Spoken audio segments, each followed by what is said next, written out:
if I start to wish that I was more productive, it's only then the time has gone to waste. And flipping channels doesn't really cut it. It's time to go make something of the day, to keep my mind off all of this anxiety that I only seem to feel when I'm on my own. I guess until they find a cure for loneliness, I'm gonna have to leave my comfort zone.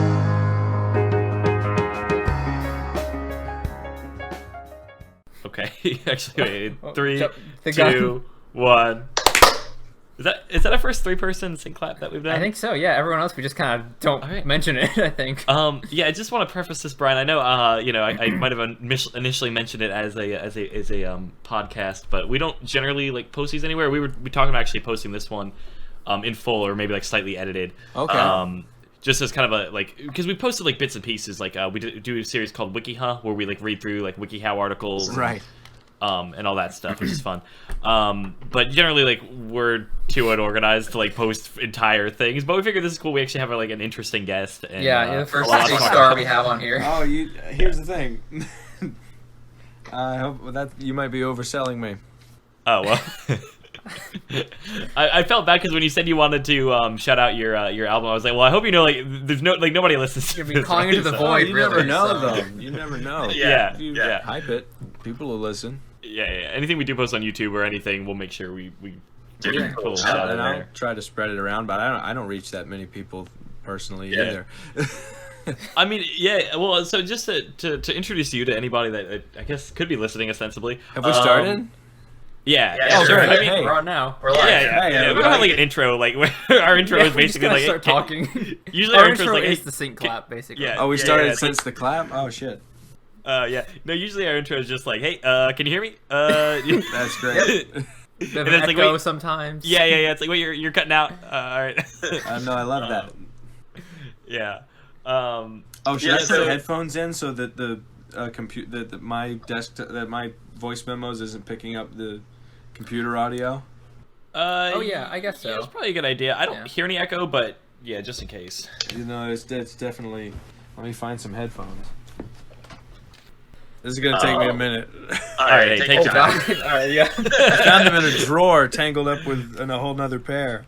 On this episode of Google Hangouts Live, we have Brian O'Kelley. So this is our first interesting guest. Well, is it interesting yet? So what's the experience like untangling headphones? Well, Yeah. I'll tell you, it's been a really spiritual experience so far. Yeah, lots Oh, of twists yeah. and turns, I imagine.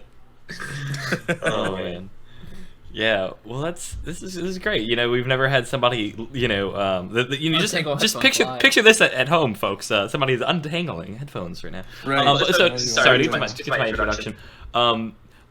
You've done. I mean, just a ton of stuff on YouTube. I know you've done like multiple albums at this point, right? Because you did stuff with like. Yeah. Well, so you've done like the stuff with your band back when. Way and, back, yeah, when we were still going through puberty and sound. Right. You know. And then now it's Chipmunks. right. And then now it's what like solo stuff, right? They all went to college, but I still had all these Okay. leftover songs, and that wasn't part of the plan. I thought when we stopped doing stuff as a band, that I would not have to worry about writing songs anymore. But because I can record, or because I can write much faster than I can record, I felt that the stuff I was working on was outgrowing the stuff that we were releasing. And so I thought, well, damn it, I guess I'm a songwriter because now I want to do all these because they're better. So,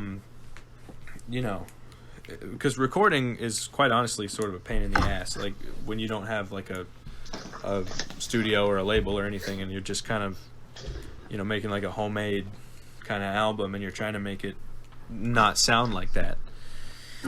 And you're by yourself, and you don't have any sort of education as far as like production or mixing or anything like that.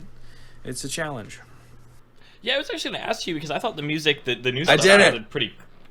Nice. All right, success. All right, here, there won't be any echo anymore, folks. All right. Hopefully there wasn't too much, All right. but that's Yeah. I was saying, like, from what I've listened to of the new stuff, I mean, the recording actually sounds pretty clean. So I was going to ask about, like, the process for that. Well, I'm glad to hear that because I wanted to actually ask that question if you did think it sounded good.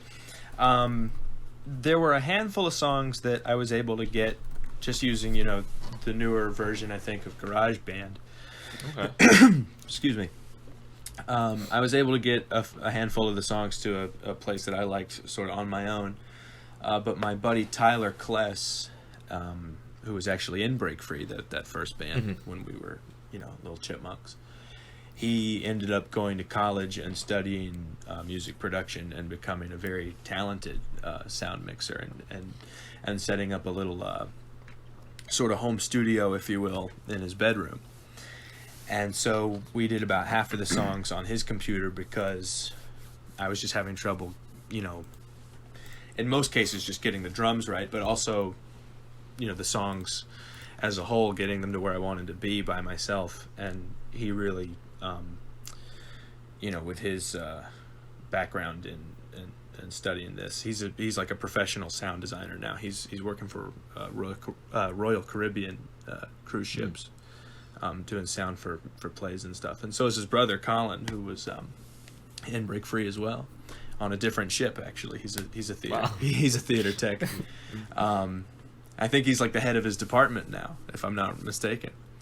But they're killing it. And so not only was his mixing a big improvement, but he helped me come up with ways to make some of the ballads like a little more interesting and full. He played on a couple of tracks. He's a talented musician too. Yeah, because I mean, I definitely remember like listening to a lot of that's like to the Break Free stuff back, like, you know, back in 2012 and whatever year that all was. And I mean, listen, we were so young, and it sounds so bad, but when I remember how young we were, I'm actually not that embarrassed by it. I'm actually sort of proud of it, in a nostalgic way, because those were really fun, you know, times. Like, we were like, hey, we're in a band. Like, we felt really cool, you know?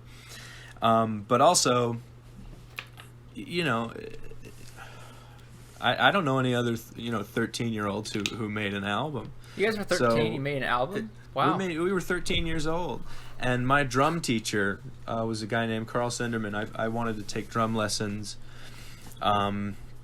After I spent some time just kind of, you know, doing this on everything and annoying everybody, my parents were like, oh, after a while they were like, oh, he's serious. He actually wants to, you know, play drums. Mm-hmm. And I got like my first kit, and I didn't know how to set it up, or I was just hitting stuff really. It was all backwards, and the cymbals were all on the wrong sides and everything. I was just mainly, I didn't even know what the pedals were for. I was just banging on stuff. But after a while, I eventually wanted to actually know how to play the things. So I started taking lessons with this guy Carl, and he was like, you know, do you have a band? Do you have guys that you play with? And I said, well, in theory, we've never actually gotten together. I've asked all of them, and they've been like, yeah, we could do that.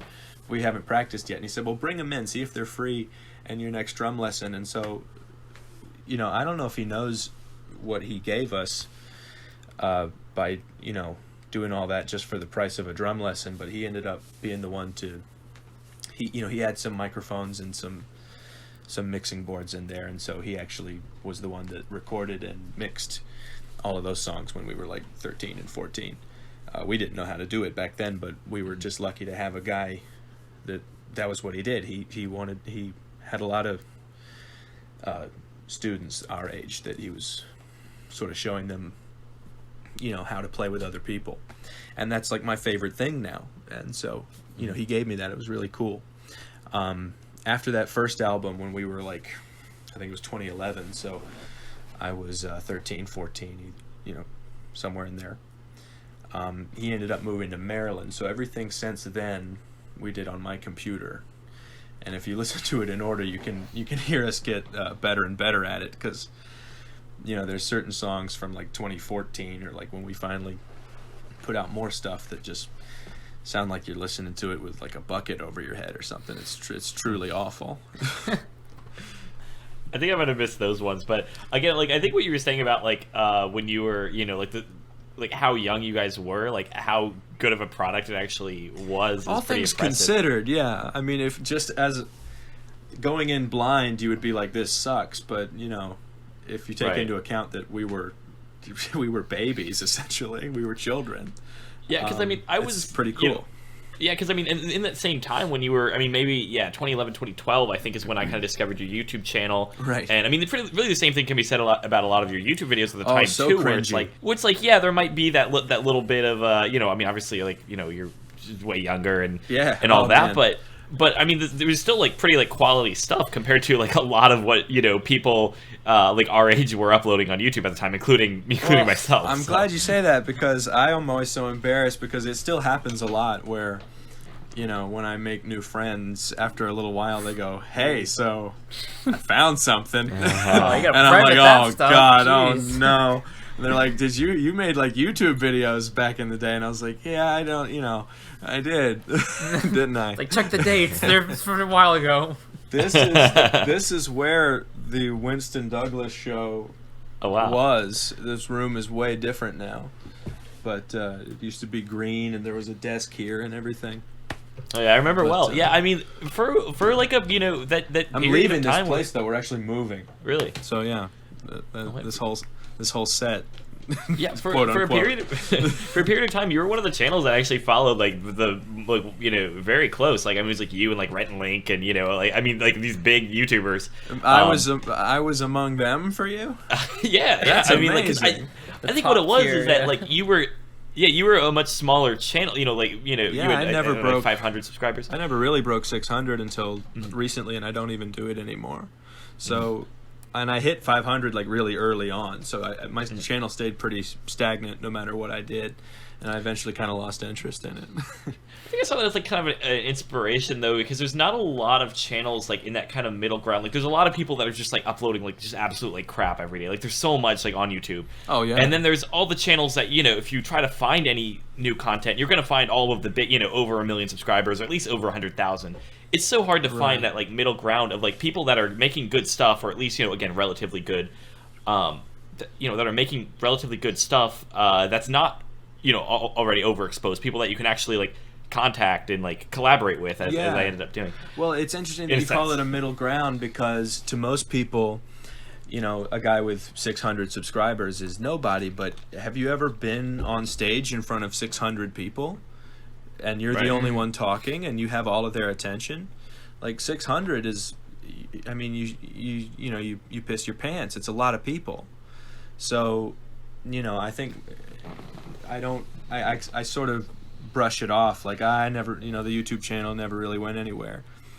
But you know, if I was in a show, if I was in a play and 600 people showed up, I would be thrilled. Yeah, and I really just think like well, yeah, like I think just something about like a lot of those videos too, like and maybe it's just because of like that time frame, but like I think a lot of those like you were saying with like the stuff with the band, like I think like the the band practice videos, like really like can't be like overstated, like how like nostalgic and like cool is, or at least for me at the time, you know, someone like maybe a little bit younger and just watching this be like, man, that just like looks so cool to like be in a band and like see you guys recording and like going and hanging out. Part, you know, half the stuff that is in those vlogs is stuff we never even finished that we're working on. And you know, I always thought that they were probably the least interesting videos I made, because we didn't even, you know, really show anything that we were working on, because we didn't want to, I don't know why, but we didn't want to, like, you know, give anything away. So yep, we know how that is. like it was some big mystery to the band that like 2 people care about. What are they? What could they possibly be doing other than, you know, 4 chords?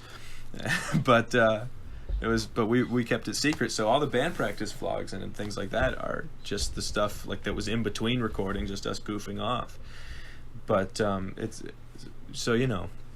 It's interesting that those, but I knew kind of uploading them that they would end up being nostalgic. Like they're things that I don't really watch them anymore, but I know there's going to come a time where I want to look at that stuff and be like, oh man, that was fun, you know. Oh yeah, So I mean, I think leave the cringy shit up, because it was a fun day, you know.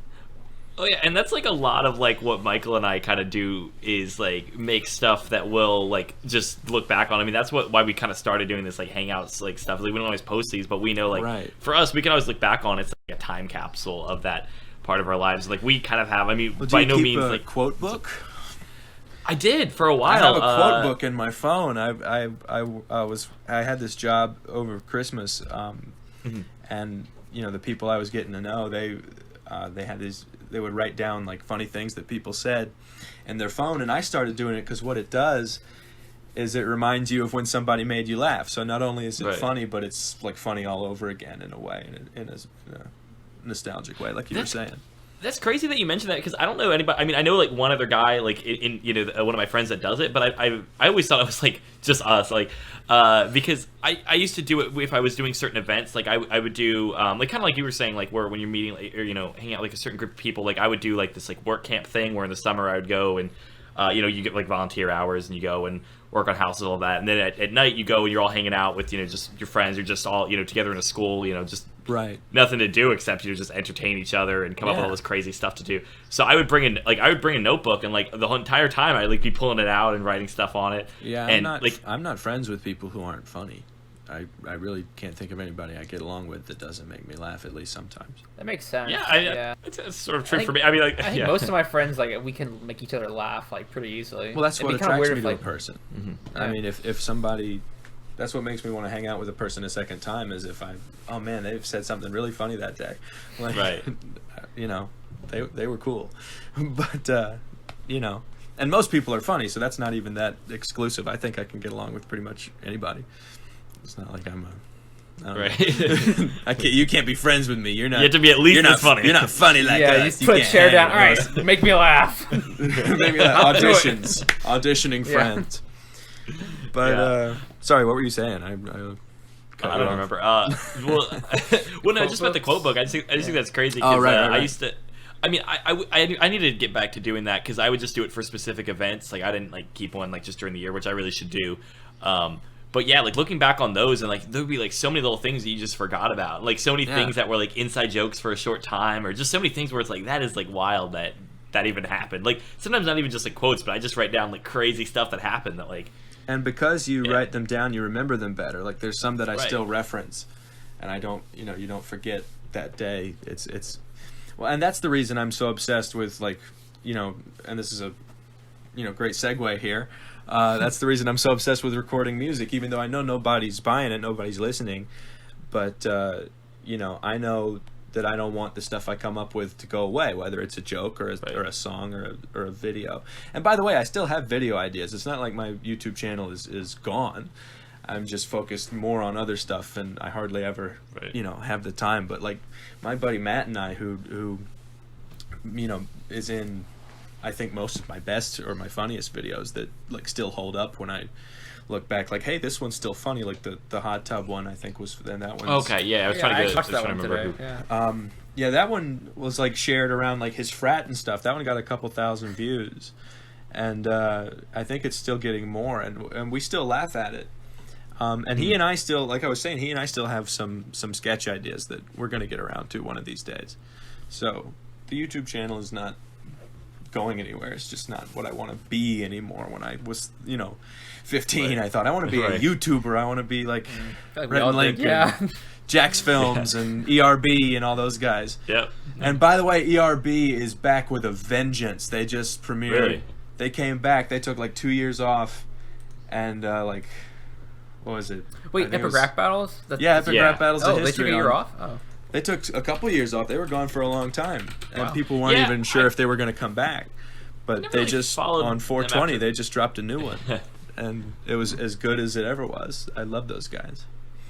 Yeah. I mean, they were definitely one of those channels. I mean, all the people you mentioned, like Jack's Films and ERB, and like, because you were a Rhett and Link fan as well. Oh right? yeah, big time. I think that's something we've talked about. And that job where I started a quote book over this past Christmas, I met one of the friends in the cast that I made was a big fan of Rhett and Link. Like we grew up on a lot of the same YouTube videos, and it was just it's so cool when you like YouTube is not, I think, given enough credit for how much it kind of shaped culture in a way. And at the risk of sounding a little pretentious, it's something we all grew up on, you know? Mm-hmm. Oh yeah. It's unbelievable how many people have seen the same videos. Like, I can go most anywhere and say, you know, Jones barbecue and foot massage, and people start doing the dance. Actually, I don't think I've seen that one, so I don't know. Actually, yeah, Steph Curry does it too. It's that guy. It's just this fake commercial, and he's just out there going Jones barbecue and foot massage, and it's one of my favorite videos of all time. I don't know what's so funny about it. But I think I've definitely heard people reference that. But yeah, I mean, I definitely there's definitely a lot of videos, especially in that kind of what I consider the golden age of YouTube. And maybe that's just because the time I kind of grew up with YouTube. The golden age of YouTube. I've called it that so many times because it's so different now. Oh yeah, I feel like it's justified calling that the golden age. 'Cause it felt like it was the Wild West almost. You know? It was people trying to do something different, and now it's just TV. You know, it's TV. Yeah. And that tone was set from the beginning. Like, it's not like that's super new. Like, I mean, they even called them, you know, YouTube channels, and it was Shane Dawson TV, or it was so and so TV. Yeah, we were trying to be TV, and I think that's kind of where we went wrong. There's intros and outros and you know, end screens and stuff, and I don't think any of it's necessary. Stuff like Gus Johnson is just like how Jack's films used to be. Like, the video started and then ended. Like, you don't need all the fanfare, I don't think. Mm-hmm. Yeah, that's a really good point. I mean, YouTube's always been like that. I think it's gotten kind of worse. Like, even in this golden age, like, I'm sure those videos are filled with people like doing their little outro but I think now it's like almost this game of like having it has to be over 10 minutes. It has to like hit all these marks. The algorithm. That's a huge thing that drives people now. Well, so it's almost worse. You know, these old like fine jocks like taking advantage of young people, really. Yeah. You know, the Paul brothers, for instance, are pretty loathsome. But you know, so that's a whole other thing you could complain about how YouTube has gone downhill. But even back in the day, like you're talking about with, you know, the intros and the outros and everything like that. Like, when you click on a YouTube video, just because now more often than not, I'm just on YouTube to look up something, more so than I am to check my subscriptions. Although I am still subscribing to people. I think there's people coming out with new stuff like Danny Gonzalez and Drew Gooden and people who are really, really funny that are sort of taking the platform in a different direction. Like, using it to its potential and in a funny way. But you know, almost like vlog stand-up, almost like rant videos essentially, that I think are really good, but most of the time when I'm on YouTube, I'm just looking something up, and if you click on a YouTube video and like some Windows Movie Maker text comes up and some Linkin Park song, you know, are you gonna keep watching, or are you gonna be like, oh, this isn't it, and go back to the search results? I'm not going to stick around. Like, I don't like all the, you know, so-and-so, like, my channel. Like, the mistake I think we all made was, like, making it about us at all, that being, like, our own presenters. Oh, yeah. I think I try to get into that with my stuff, and I don't know why. It's not like that brings in views. Well, I still do it. Like, I still do it with the roller coaster thing. I play the host's role, and it's stupid. I mean, but that's different because I feel like that has an excuse to be the way it is, like with like the host and like kind of being that format. Because I mean, that's kind of what you're going for. I was you know, making fun of it, but those I actually don't hate. And like, a lot of my videos don't age super well. I find there's like 3 stages. Like, as the guy who made them, like there's the time when I made them where I actually thought it was funny. The time a couple years later where I'm embarrassed by it.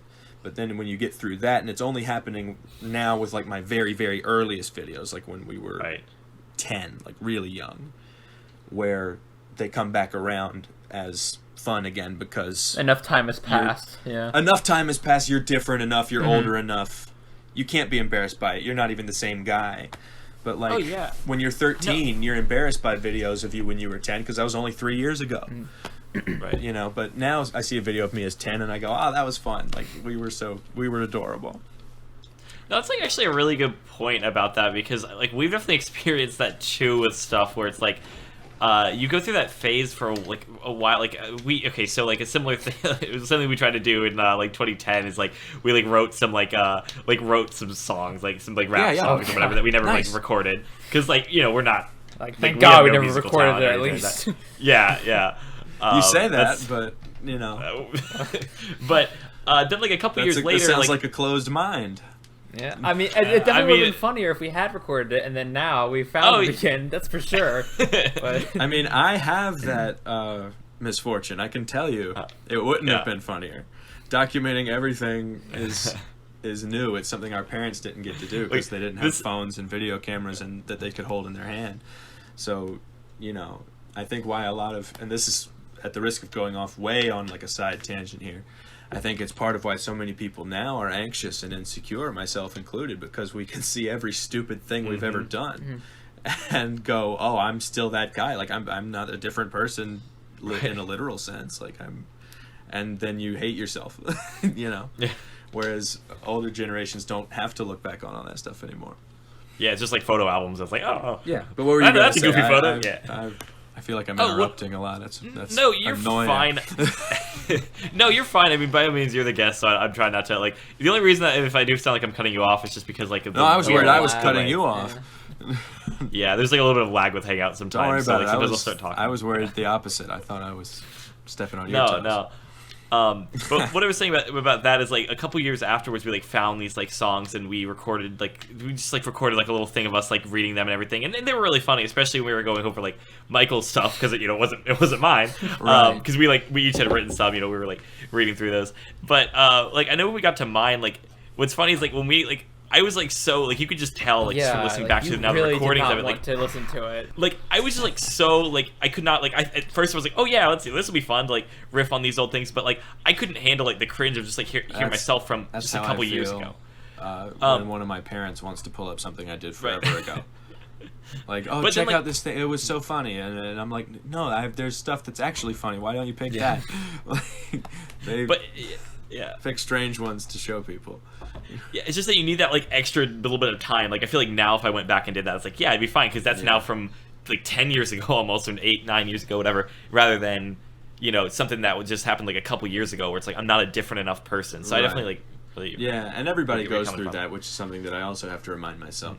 That makes me feel better. But what I was going to say about the roller coaster thing is that I think that's actually one of the ones that didn't go through that second stage of the video aging. It never was all that cringy to me. I still think those videos are kind of cool. They sort of held up. But they're more like proof of concept type videos. Like I would really want to do that. Like I would actually want to. That's something I would want to pitch to a company with a budget. Like because you're really not supposed to film on those things. Yeah. There's one where we get segue caught. to that. It's in the second season. Okay. On King's I mean, Dominion. I by no means have like watched all of them or anything like that. Oh, no I've one like, has. seen a couple. No one has.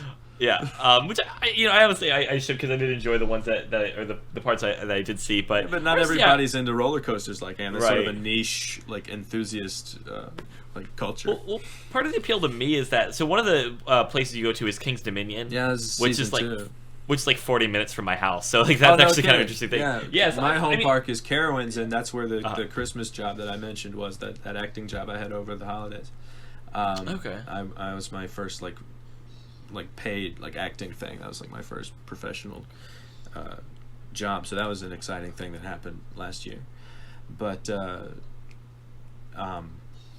we actually filmed at Carowinds. I think it was 2015. 2016 we went to King's Dominion, and then since then I've filmed all the rides at like 3 more places. I just haven't put the videos out. I don't know why. Actually, I know why for one of them. One of them was in Canada, and all of those episodes are with my girlfriend at the time. And so, when that ended a few months later, I wasn't too keen to look at that footage. But I think now I could. I think now I could finish those videos, and I should. Even though, like you said, nobody's watching them. No, I didn't say, no, I mean, like... but that's not what it's about. That's my whole point. Right. Yeah, I don't think there's an appeal to that. Again, it's just, like, capturing that kind of, like, day in the moment, and...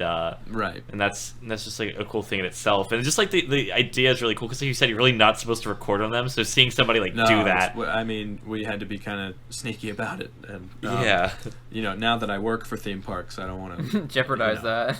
Right. I don't want to reveal sense. I don't want to out myself as somebody that broke their rules, because I like I said, I worked at Carowinds and over the winter, and in like a month I'm going up to Ohio to another park that's owned by the same company. So, but I doubt they're listening in. So. Actually, now that you mention it. Yeah, so it looks like we have You guys one don't work live for viewer, Cedar Fair, Carowinds do you? theme park. Yeah. No, that's really. I mean, that's just cool. Like, I just thought that was like neat that you'd been to King's Dominion. I mean, obviously it's a theme park, so it's not like not Yeah, that but special. It's to, like the second but, closest one. That was why Right. we did it so early on. Is because Yeah. in any other direction, Yeah. it's the closest park besides Carowinds to me in North Carolina. Right. Yeah, and I don't know if I've ever been to. I don't think I've been to Carowinds. Michael, have you? I have been, but it was years ago.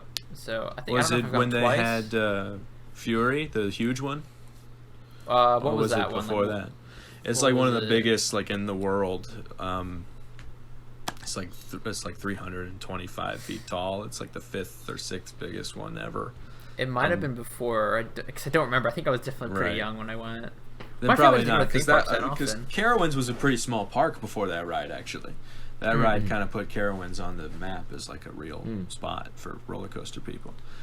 And I went there for the first time when it was a much smaller park before Cedar Fair even bought it. It was still Nickelodeon stuff. You know what? Actually, yeah. I was thinking I wasn't sure if there was like a Rugrats ride or something, but I Yeah, think, yeah. or like Now a it's, safari jungle or something. I think I now went it's with those called, Nickelodeon like, things. The Rugrats ride is now like a Snoopy thing. It's Peanuts now. Oh. The kids Oh, stuff just like is, King's Dominion. is Camp Snoopy. Yeah, because King's Dominion is also owned by Cedar Fair, and Gotcha. I actually recently had a callback with them at a theater convention for like some of the same shows Yeah. that were going on at the Christmas thing that I was doing at Carowinds. So walking into an audition for that, having just done like over 100 shows worth of it, I was pretty triggered. Oh god, I don't want to do the elves. Have like the elves flashback, again. Vietnam-esque Honest, flashbacks. but and I say that only because if you hear any Christmas song over and over again, you'll get sick of it. Yeah. Oh, but honestly, the definitely, Carowinds thing is maybe the most fun I've ever had. In spite of that. Yeah. So what was that like to? Well, first of all, like what sort of acting were you doing with that? Like, just what was that whole I was experience like? Santa. Yeah, Okay. you had a demo I reel. was I Santa saw that Claus. clip. Yeah. Oh, you saw the demo.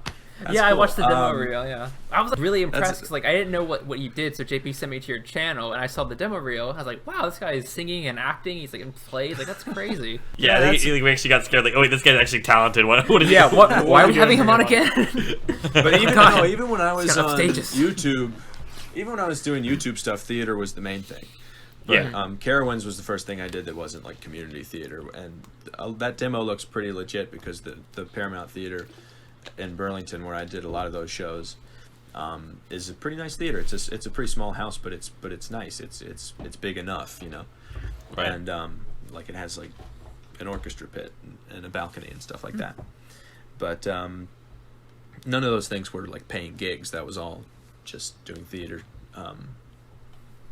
Because it was what I like doing, and like a year ago, a little over a year ago, I was like, I'm gonna actually,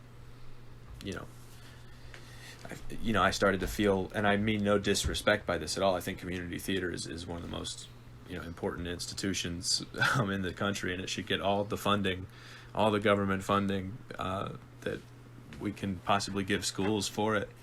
But I was starting to feel like I had outgrown it a little bit, and that I wanted to start auditioning for some like real paying companies and seeing if I could take it a little bit further. Mhm. And so far it's going okay. Oh, do you have anything lined Like, up then, or?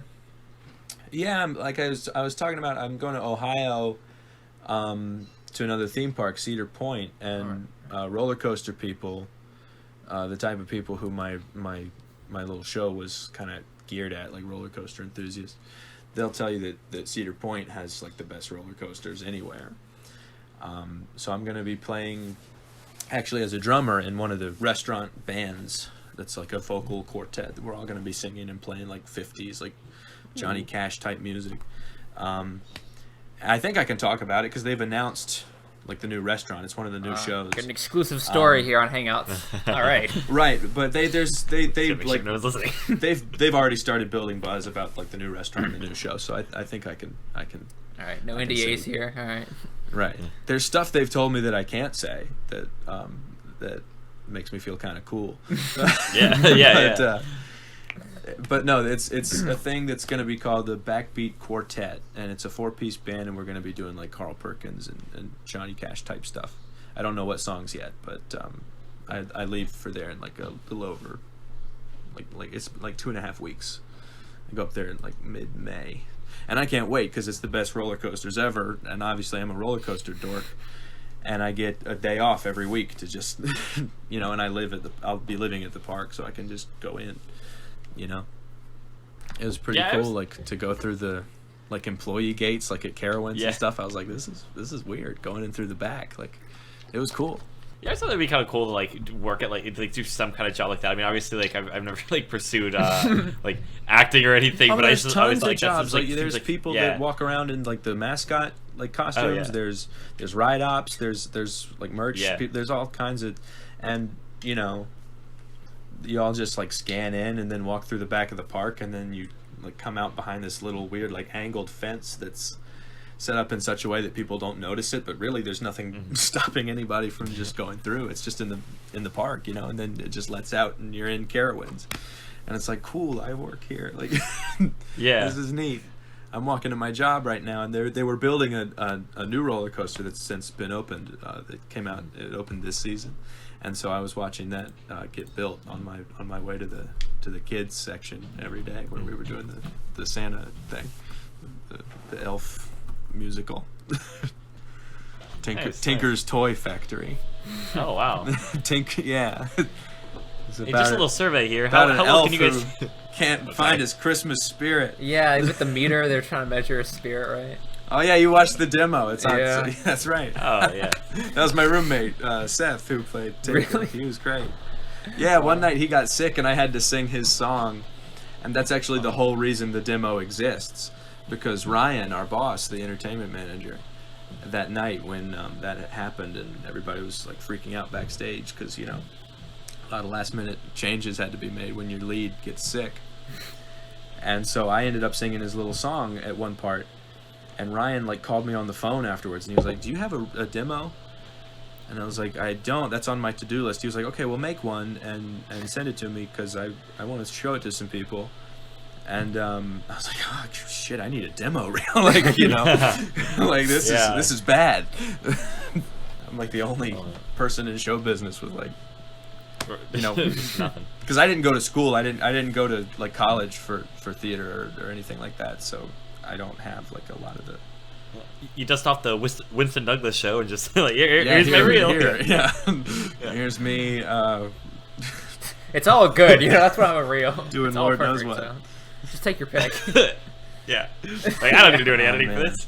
I had a whole plan. I had a whole plan to reveal how he never really died, because I killed him off in the last episode. He like has a heart attack and dies. Oh, spoiler alert. Well, yeah, a possible Winston in Douglas case any of you revival are show. binge watching the Winston Douglas show and are really into it, I'm sorry for spoiling Here are the links. that he dies. I had a whole plan to bring him back and how he wasn't really dead, and there were all these hidden clues in the last episode. But I don't think I think I'm just gonna let him stay dead. Oh man. Well, hey, it's never too late. Whenever you're ready to bring that character I'll back. probably do it when I'm like 40. Yeah, and we he do looks it way for the different. next generation. He'll Yeah. grow out like a beard, like he's been in hiding, like he faked his own death, and Yeah, once midlife crisis hits, just go back and bring that back. So that'll be good. no, exactly. I'm looking forward to that. I'm marking my calendars. But no, the Cedar Point thing. Getting back to that, it's insane to like be thinking all the way back to like the times of the like band practice vlogs and stuff like that, and be thinking that I'm about to like start my first like real gig as a musician. Because we were talking about like, because and I'm nervous about it. My drumming chops are probably pretty rusty right now. I've been playing a lot more like guitar and piano and stuff. But I've been trying to start practicing for it, but you know, I'm gonna be like getting paid, and the pay isn't even bad. Like it's gonna be like the best summer ever. Like, Yeah. it's Cedar Point is like on the beach too. It's like on a little island, and the whole island is like the park, and it's huge and it's gorgeous. It's on like Lake Erie. I went when I was like 16. It was like my favorite place ever. It was awesome. So like, Yeah, I just feel super lucky. Like it's gonna be so fun. But yeah, that's. Sorry. no, go ahead. I didn't have anything. No, I was just kind of like that. Just sounds great. Like just like the way that you described that, and I mean it's that's kind of like, working also, out. Things are working out. And it's also cool that you can play like I didn't even know you played that many instruments. Like I knew like you sang and like did like Well, different. the trick is I switch an instrument before I get really good at any of them. So I'm passable on a bunch of instruments, but I wouldn't say I'm like a master of any of them, or by any, like I like to, you know, if I play with groups, do as little work myself as possible and just surround myself with talent. Good plan. that Right. can make me look good. Because mainly I'm a singer. That's my main instrument. Right. So that's a wind instrument. It's, you know, it's you have to take care of your voice like you have to take care of any instrument. You know, keep it healthy and everything. A friend of mine just texted me the other day. He was like, when I sing in the car, you know, my mouth gets so dry and I get so like thirsty. Does that happen to you, or am I just a terrible singer? I was like, dude, singers drink all of the water, all of it. There's water bottles, there's tea kettles, there's like steamers, those little nasal steamers you get at CVS, cough drops. I mean, we're insane backstage. Like everybody has their own little station in front of the mirror where there's just. Every voice lesson I ever have, I probably go through like 3 water bottles. And he was like, I feel so much better. Like I was like, no, singers, like you have to take. It's like a muscle. You have to keep it healthy, basically. Yeah, I can imagine because just like doing like stuff like this, where I'm just talking for a couple hours. Like I feel like I drink so much water. Oh yeah, I'm don't parched. just, like, I forgot to bring a glass of water. Like You can Yeah, grab if you one want if you to. need. Oh no, we I'm can having edit fun. this. I'm having a good time. Yeah, I don't want you to like just like dehydrate. No, over there, I was pass out. exaggerating. I'm having fun. I'm thirsty. That's not as All right. drastic a word, I guess. All right. Well, yeah. Feel free to take a break if you need to. No, I'm literally dying of thirst, but the podcast must go on. You're just, like, I'm in collapses. theater, damn it. As if they don't know if he's still The there. show must Let's go get the on. show going. Yeah. Man, that guy is devoted to this podcast, man. Yeah. Best guest ever. Yeah. He passed out on us. Died on the air. Wow. There's a title for you. Yeah, it wouldn't even have to be clickbait. You'd actually, you know, Exactly. Yeah, I'll put not real. follow in in big cap. Logan Right. Or Paul's not fake. footsteps and show a real Yeah, dead person. Logan Paul. Oh my gosh. Yeah, it's like a person dies Show, on stream. show a real dead person. Do it. Kids love it. Great. All right, so you do give us permission to what's the word I'm looking for? Jeez. To exploit. That's it. To exploit your dead corpse. Oh yeah. You know, Yeah. No. for YouTube views. You gotta For get them merch and clicks. everything. Yeah. Yeah, gotta get that Tough clout. world. Yeah. Absolutely. You got to do what you got to do. This is my verbal release form. Yeah. Going back to the theater thing, I think it's really interesting because one thing I discovered, I think I also watched your reel briefly a while back, is that so you were in The Importance of Being Earnest. Yeah. Right? Oh yeah. Yeah. So I have a special connection to that. Actually, I don't I don't act. I don't do anything. But my church was doing like a production of The Importance. Like my church youth group was doing It's The one Importance of of the Being best Earnest. plays ever. And I was like, you know what? Like that'd be fun to act in it. Yeah, like I was familiar with the play. Who did you? So I thought I was just gonna be like a background character, but I guess like no other just like me and I think one other guy. Were like There's maybe never a couple other guys. guys. If you're a guy Yeah. and you're auditioning for something local, Right, something in lead a school or a church or a community Yeah. theater, you're gonna get a lead. Like Yep. people. Yeah, and I did. I think I was. So forgive me for not being like the most familiar with it. I was Algernon, I believe. Yeah. Mhm. Yeah. So I was one of the two Earnests. I guess. I was Yeah. the other one. I was Jack. Yeah. And Yeah, I noticed that one, Algernon was played by my best friend. And to get to do those two roles together and run those lines together, the Oscar Wilde, I mean, that's like the highest. Like, It's crazy. It's crazy because Humor. and the my reason we're exper- best friends, like, and I'm sorry to interrupt again, but before I forget, like I was saying earlier, like I'm mainly friends with people who make me laugh, and he's my best friend because he has like my exact humor. So to get to to play off each other as the two Earnests was like, even though it was community theater and it wasn't paid, but you know, Yeah. it was fun. That was, you know, that's why, you know, we try to do it now, for money, because it's still fun, and we never got good at anything else. But what were you gonna say? Oh, I was saying, like, it's kind of like, I mean, obviously, like, vastly different circumstances, but at the same time, like, one of my best friends, who had, like, the same name as me, actually, he was nice. John Paul as well. Cool. And we were both playing characters that, you know, have, like, you know, both Earnest, so there was a lot of fun we had there, but that was, like, yeah, that was what made the experience so much fun. Like, we were both, like, not, I mean, he was a better actor than me, but one of my very dear friends, one of my dear friends is also named Bryan. He spells it the other way. But he and his girlfriend are a duo, like in Carborough here in North Carolina, and they like play these like farmers market and like coffee shop gigs and these bars all the time, and they'll have me along a lot. And so, you know, I was thinking earlier about like how we were talking about how like you know, YouTube views, even if it's a good handful of views, they don't seem like as, you know, just the number on the screen, like 600 views. Doesn't seem like a lot of people, but if you were performing for, you know, 600, it would.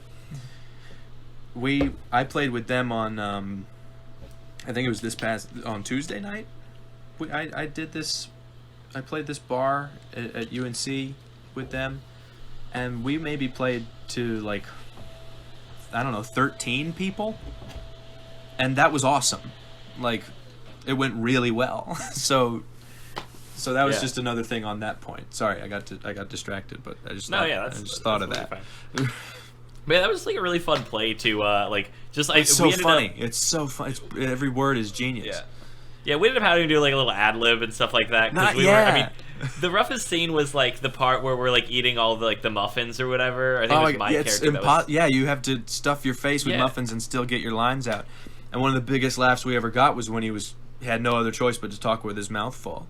We did the same thing. Like I was just like shouting things that you couldn't even hear. I didn't and then think he'd be the like, audience... he'd be like, "Excuse me," and I'd be like, "What was interesting is that I did that show at like I was working on another show at like the exact same time. I think that was in 2014, when I was like 17, 18, and I did more shows that year than like I ever did, and a lot of them overlapped, and so, the people who were in like my other show all came and saw us, and they were like the best, like loudest audience ever, and that was the night that we filmed. So just to have that like on camera, it's on my YouTube channel in full, and I think it's public. I don't think it's unlisted. I think just the whole play is actually on my YouTube channel. But no, and that's I was hesitant to do that because I've never uploaded anything else like that. But my belief at the end of the day is that, again, it's just a YouTube channel. It's not supposed to be like TV. Mm-hmm. You can upload whatever you want. Yeah, that's why I never really made like a second channel. I never really believed in that. It's like, what are you making that's not good enough for your main channel? Well, exactly. It's for people that just are just like spamming stuff out there. I feel like it's like but just trying to get that little bit extra. You know, but if people don't want to see whatever you have to offer, then they're not going to subscribe to you. So just upload everything. Although I guess channels like First We Feast and like College Humor, you do kind of have to sift through a lot of stuff. To, you know, like no one subscribed to Screen Junkies for anything other than honest trailers. Yeah. Right. Like same with First We Feast. We're all there for hot ones, and every time they do something else, we're like, just do new hot ones. At the same time, though, College Humor. I mean, that's like such a big thing. That's like they're not like a they're not like a guy making YouTube videos where they don't have like any set thing. But back in the day, actually, the reason I think I subscribed to them was for Jake and Amir. Oh yeah, I remember. Same thing. And yeah, so, like, I love those. Yeah, and the other stuff I didn't really care about. Do you guys remember Barats and Beretta? Yeah, I knew of them. I never actually. They were really funny, and Joe Beretta ended up working for Philip DeFranco on like SourceFed. Yeah, he did SourceFed, right? Yeah, that's right. But he had a YouTube channel that was like Rhett and Link, but they just didn't stick with it as long. Mm-hmm. Also, I can't talk about YouTube channels without talking about like Britannic. They're I think they do the best sketch comedy on YouTube, maybe of all time. So who's that again? It's Britannic, like Titanic, but their names are Brian and Nick. Okay. So Britannic, and they've gone on to write for SNL and make movies, and and do all kinds. And their thing was always quality over quantity. Like they hardly ever uploaded, but every time they did, like my friends and I would just rejoice. Like, oh, there's a new Britannic video, and it was always every bit as funny as the last one. And they did one with Nathan Fillion and one with like Joss Whedon, and they had like a few like big names in some of their videos. What were we talking about? I don't know. Just I feel like it's hard not to go back to. Oh yeah, yeah. It is kind of cool. Yeah, now the with importance of YouTube, being like, you can earnest. kind of like with YouTube now, you can kind of like almost see like the trajectory of like these people who like become involved in the industry, like for real. Like they surpass YouTube. Yeah. Like you just said, those Well, like, writers. That's really crazy. One of the guys from Britannic, Nick Kocher, was on Louis when Louis C.K. had his show. There was the episode where Doug Stanhope plays his friend Eddie, and they have flashbacks to when they were young, and Nick played like the young version of Eddie, Doug Stanhope's character. That's cool. And you know, I wonder if there's going to be a new season of that show. Probably not. Probably. But, Yeah. Well, at least he had the time on there, at least, I guess. but back when we didn't know, Yeah. Nick, a YouTuber. It was crazy to see a YouTuber on Yeah. Louis. That was Oh, like it's, my like, really favorite show at weird. the time. It feels Yeah, like a mashing of worlds. It's like, wait, this guy, like, he's the internet guy, though. Why is he on a Yeah. TV show? I remember what I was going to say about the importance of being earnest, though, which was that partly because I was saying I was doing another play at like the exact same time, and I was worried it was going to be impossible to memorize all those lines and still work on the other play and do all that stuff. But what was so great about Oscar Wilde is that he hardly ever changes the subject, so the lines are really easy to memorize because the whole play is basically a conversation. Like they never really go that far off topic. And when they did, those were the lines we like struggled with, and we would even say that running lines like, "Oh yeah, that's one of like the only 3 lines where they changed the subject." Okay, and that one has like a visual cue or something. Like I'll get that one. I'll get that one. So, you know. Yeah, that's interesting. I mean, I don't have the other like the rest of like the background to even know that. Like, I mean, for me the lines were hard because I just wasn't. I just gotten like a job, so I was just. Oh yeah, and that makes it impossible. I don't want to say I was half committed, but like I was doing like my best to like it was once we'd only meet up once a week to rehearse it, and then we only had. That's how we were, yeah. In the Durham maybe one, in the kids theater, 7 or 8 rehearsals, and I mean. I ended up getting most of my lines down, but my friend JP, who was the other lead, like he was really struggling to get his lines. If you watch the YouTube video, the guy who played our Lady Bracknell was my buddy Cole, and those lines are like impossible, and you can hear that he doesn't get them all. But I can't even blame him because he was in high school and he had everything going on, and I remember when I didn't from like middle school on up, which was around the time I actually started doing theater. I was actually homeschooled, so I never really had to juggle that stuff, that workload, So it wasn't until I got like my first part-time job that I was just like, I don't know how people do both. Like, I don't know how people have this much energy. I can't do a show right now. I have a job. Like, it became impossible. Yeah, that's something I was going to ask you about as well with like being homeschooled. Homeschooled, there's some stereotypes that go with that. Yeah, they're not all true, are they? Yeah, and I remember the video that you made about that too. That was one of like that might have been like one of the could have been the first video that I saw of yours or something like that. I don't know. Oh yeah. The shit people say to homeschool. I know. I remember that, and that we piggybacked on that trend. The blank people say to blank. I think that's probably why I found the channel, if I recall correctly, because I think I that's like, so interesting. Realized that trend, and then I clicked on a couple others, and you just click a couple more, and there's yours, and it's like, wow, one I relate to. This guy's homeschooled. This guy, is doing all this stuff. So I think that might have been how I think if you're homeschooled, you're either a religious freak, like you don't get to know about evolution, and that's why your parents took you out of school, or you're just one of these like barefoot, like feral children that's like sheltered and has no friends. And there are some of those. Oh yeah. But I always thought it was funny, like when we were in Break Free, it was me, Gideon, who was Algernon in Earnest, my best friend, his brother Connor, and 2 twin brothers, Tyler and Colin. Tyler, who I mentioned earlier, who helped mix my record. And Tyler and Colin, the twins, they were the only ones that weren't homeschooled. They went to Jordan High, and they always would make fun of us, and they said that you guys wouldn't last in public school, and they actually didn't finish college, and Connor did. So jokes on them. Ended up not. Well, no, they chose to leave because they got good work. Oh, okay. They got the kind of jobs they were studying for, but it's still something you can tease them about. But no, I mean, Royal Caribbean reaches out to you and says, hey, we'll give you this this money Right. to come work for us. They're like, yeah. You can't mess up at something like that. Oh, yeah, no. sure. I mean, if that's what you're in school for. And I think that actually there were a few jobs that they took before Royal Caribbean. I don't actually think that was the one. But it was, the reason was they were already becoming what they were studying to be. Right. And they didn't need to finish. It was already happening. Why am I talking about them? we'll get them on next time. Fuck those guys. I'm the guest. You're the star here. Public schoolers. They can come on and talk about that. Yeah, they talk about public school. That was like. Although I'll never know. the twins were in another music project that I did after Break Free. My buddy Scott, he tried to do like in the community theater scene, since we had like an awards thing, like our own little like junior versions of like real stuff. He tried to like be a local like talk show guy and make like a YouTube show that was like a Jimmy Fallon type of thing. And so he had me and the twins, Tyler and Colin, and two other guys who I didn't know prior, but who I'm now really good friends with, as like the little house band. And we did like 3 episodes of that, and we would like warm up the crowd with like cover songs.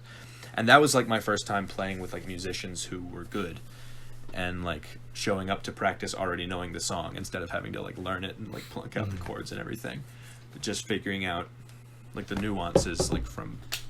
But yeah, no, like the Kless twins, Colin and Tyler, have been involved in a lot of the stuff that I've done. Yeah, I mean, I definitely, even like without really, like, obviously without knowing them, like I definitely recognize the names just from different. And then they're in a bunch of the stuff that you YouTube were doing. videos too. Yeah, They're in the yeah. Inception one and the Avengers one, and the Epic Mealtime one, all those gems. All the classics, yeah. Jesus. But yeah, I was gonna ask you about like with being homeschooled. Like, Oh, right. I'm sorry. I know like a lot of people that, or like most of the homeschoolers I know, like everybody except me, basically like seems to be like really like talented with you. Like they just like play a bunch of instruments. I'm sure like, you're involved with talented. theater. But I was like, do you think that's like a big like thing that like just because you were like just had that like extra freedom or like whatever it was that like that kind of like Well, it wasn't. allowed you to be more creative and Homeschooling like, in do our more stuff like case that? wasn't so much even a curriculum as much as it was just kind of skipping ahead to the real world. It was like fast forwarding to pursuing your interests, which is what you do after school anyway. And since I wanted to be in like show business and in entertainment, you can go to school all you want and there's no job security in that. So if I find I can't get work without a degree, I haven't ruled out college. You know, my sister flourished in college. She got amazing grades. You know, you can be homeschooled and still be really academically inclined. Oh yeah. But I just didn't think it was for me. Although if I find that I can't get work without a college degree, I'll go to school. But so far, I'm getting work, and that I'm really excited about. That's always cool to hear people doing well without like getting that. I mean, I like Michael and I are both in college and both like had our like just like especially I'm majoring in the arts, so it's like. Oh really? It is nice to hear. What are you doing? Well, I'm majoring right now in studio art, but I want to do something with animation. That's like the passion. No kid, that was one of the first things. Like animated movies was one of my first like obsessions with. Like you can tell from like the roller coaster stuff and from like actually bothering to like make an album when I was 13 and stuff like that. When I get into something, I get like really into something. And one of the first things I ever got into was like animation. Seth MacFarlane and Mel Blanc and all those guys are like my idols. And all those Hanna-Barbera cartoons and the Fritz and Freeling and everything like that. Yeah, I don't know why I got into animation, especially like at a pretty early age, because JP has been with me like while I was making like some crappy animation in MS Paint, Movie Maker, you know. The guy it's that like was terrible, but yeah. I'm sure it's better than you're saying. But the guy that was No. in the band, Actually, not threw you lowballing under the that one, bus. actually. That's he still- threw you right under the bus. the stuff that he does Oh, man, now that is was brutal. fantastic. Yeah, That was like, brutal. I definitely do think there's a cutoff where it's like, as Yeah. far as old videos I make go, like there's definitely some Right. bad ones. Like, Dude, it's the fun only to reason- watch, You're a but fucking it's like- savage, man. The only reason I can even like I can say that is because like the stuff that he has done in the last like year, 2 years is like fantastic. Yeah, that's Oh Like, yeah, it but is- like the Kless cool. twins, they wanted to join the band way earlier than they did, but they sucked back then. Yeah. And so did we, but they Right, sucked they suck even to more. where we knew they sucked. And Right. so, but then one time they showed up to practice, and I think it was by the time they were in high school, and like Tyler was like first chair in like the jazz ensemble and stuff, and he was becoming an amazing trumpet player, and now Colin could play like saxophone and trombone and everything like that. And we were like, yeah, you can, now you gotta fucking join. Because we were already like best friends with them, and suddenly they were great musicians, and we had gotten better too. Like, but we all sucked back then. I don't even feel bad saying that. We were Oh, yeah. we were tiny. We were like 11. Oh yeah, like I'm the, No that's one's the same good thing, when like, they're 11.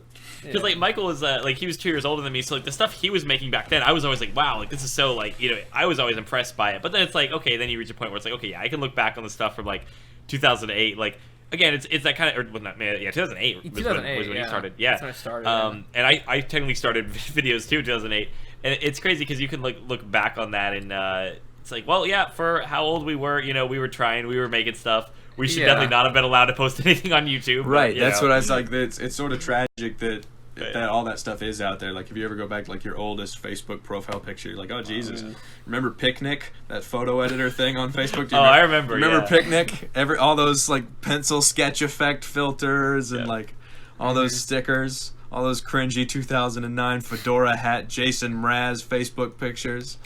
Oh man, those were the days. And that was when we were recording music for the first time, and it's there forever now. Like, we can't do anything about it. I'm trying to find Michael, I don't know if you know the picture I'm talking about, but I was trying to find like the Lunapic thing that we did for like one of those like early like the Facebook one of those profile picture parody things. Oh yeah. Oh, but what I was gonna tell you about the animation thing, my buddy who was in the band before we ever recorded anything, he actually dropped like before our first album. The guitar guy on our first album was a guy named Matt McLaughlin. He was only on the first album, but he and I are still really close buddies. But before him, when we were when I was taking drum lessons for the first time, like when I was talking about that, the guy playing guitar was this kid Sam. He was like the first guy I ever like tried to play music with, like in my garage, and he's at the Rhode Island School of Design now, where like Seth MacFarlane went, and he's like an incredible illustrator. Yeah. And I see his stuff on Instagram all the time, and I'm just like, this is a kid that like in the school that I went to where before I was homeschooled, because like from 5th grade down I did go to a school that was strange, and that's where I met Sam, and he and I were, we were more creative than we were like academic, and so we were kind of discouraged.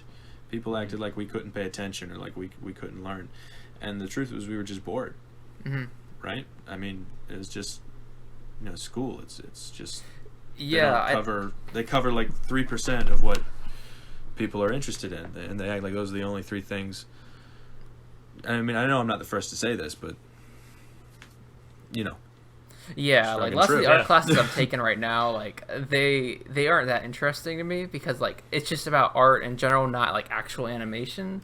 So it's like definitely kind of hard to like find the motivation, just kind of get through the class, which is why I'm glad I do the animation stuff on the side, because it's like, well, at least I can do it here, I had a shrink one time who told me that every crappy job he ever had, there wasn't one that he didn't learn something from. So there's still something to be said for your crappy classes. Even like because he was like, even when I was just like flipping pizzas before I was a shrink, like when I wasn't doing what I was passionate about, I can still make a mean pizza. Like I learned a lot from every job I ever had. And luckily in my case I can't relate because I've never worked ever in my life. I worked at a dog daycare part-time, and then I started getting acting work, which is what I like doing anyway. And playing with puppies can't really count as work, so like I've done fuck all. Hey, I mean, it's working out so far, right? So I mean, yeah, it's just there's no like discipline in my life. There's no I almost feel like I'm cheating. Nah, I mean you gotta enjoy that. I broke the system a little bit. I'm already doing what I want. It's so hard because if you get into like a job that's like, I mean, like because I think I work in like fast food. Like I work at Chick-fil-A. It's like, I mean, it's a good job. Like again, like I've learned a lot of things. It's like like you make just friends like the work most places you go. Oh yeah, the friend. I mean, that's like the best part. Like I've made like lifelong friends. I mean, I still have tons of friends from the dog daycare. But once you get into that, like especially if you start working like full time, it's like it's so hard to like get back to like I've kind of like had like a little bit of like a spell the last couple of years of like not really doing any like that much like creative stuff, like not having time to like do things I like doing, like editing or anything like that, just because like it's just so hard to, especially like going to college at the same time, it's like so hard to like just get anything done. I want to post stuff on my YouTube channel. I act like I cringe at all of it, but the truth is if I had the time and right now I'm lying, I do have the time, but if I had the energy Yeah, part of it is just that it's just exhausting just being an American every day.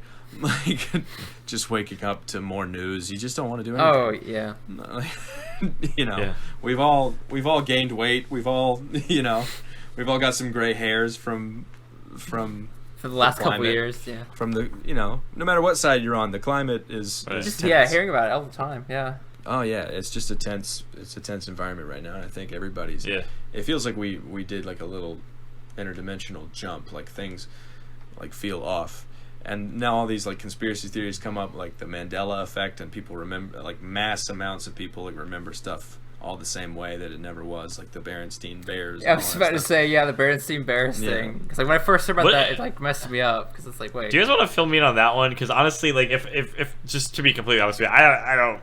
Not that I don't care, but I just like don't know a lot of like what's going on, especially with the conspiracy theory realm. I think that one's pretty easy to figure out. It's just that Berenstain is catchier, and everybody said it wrong. Like we all remember it Berenstain because Berenstain doesn't sound like anything. Like Steen is a common last name. Stain was just this guy's name. Cause I thought there was like a conspiracy theory about them. Well, because people are really stubborn that it was Berenstain. They're like, no, I know it was, and we all remember it that way. So we're from a different timeline. That to me is what this political climate feels like. Like things. Like just, we jumped dimensions overnight or something. We did something. Yeah. I'm like, how is the game show guy is president, Cosby's in jail. I never would have guessed that that's how things would have turned out. Yeah. When I was a kid, if you'd have told me about Bill Cosby, I'd have been like, no, you're crazy. Like, not that guy. He's like everyone's dad. Like, he's the best. Yeah. I saw him in Durham. I saw him on tour. I didn't know I was looking at a fucking, right? one of the hugest like criminals. Kind of throws everything into like a new perspective now. Jeez, it really rocks your world. I saw him in person. That's like saying you've seen like O.J. Simpson at this point.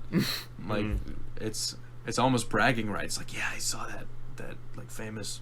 Like, I could tell before I knew it. Charles it's like Manson. Yeah.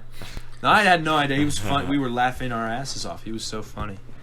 But obviously, if we had known, right? Yeah, just a little bit. But I memorized his albums. Like, I worship stand-up comedy, and he was one of the best ones that ever did it.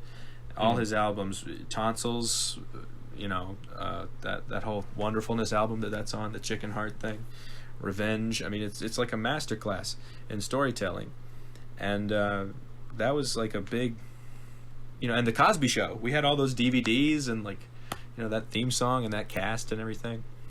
So it's tragic what a horrible guy. Yeah, it kind of gets into like not that if he were untalented it would matter less that he did all that. Yeah, I was gonna say it gets into like the whole like separating artists from he the was art. Somebody that we did feel attached to in a way because he was like everybody says, he was like a TV like dad. He was like a father figure in America. But anyway, how did we get on Bill Cosby? I don't know. That's one thing I try to do with Hangouts. Is like, let's let things flow until got to address. But yeah, like I just like to see where the conversation is gonna go. You stick too closely. Yeah, very free form. Take out of it, all the fun. Well, I never can. I can never stay focused. Yeah. And that's why I seem so. Well, trust me, we've had days where it's like we'll get on here and just be like we're just talking like. Well, and it's like, well, it's a bad episode. Well, I perked up when you messaged me about a podcast because I've been listening to a lot of podcasts or clips from podcasts on YouTube. Sorry to disappoint you. No, this has been fun because like I'd be like, oh, it'd be cool to like dudes meandering around a conversation for 2 hours. Like, it'd be cool to like talk about like what's going on like with me I haven't like done anything on YouTube in a while, but like you were talking about just the tangents and stuff and like how long I seem to be able to talk about me. I worry that like it reads as like uber narcissistic. Oh no.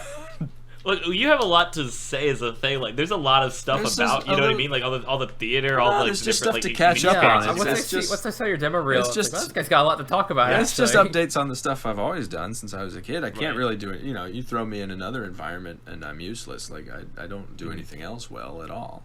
I just, like, it's just entertainment. Like, I'm not good at, with my hands. I can't build stuff. I don't know how to, I don't know anything about sports or cars or anything like that.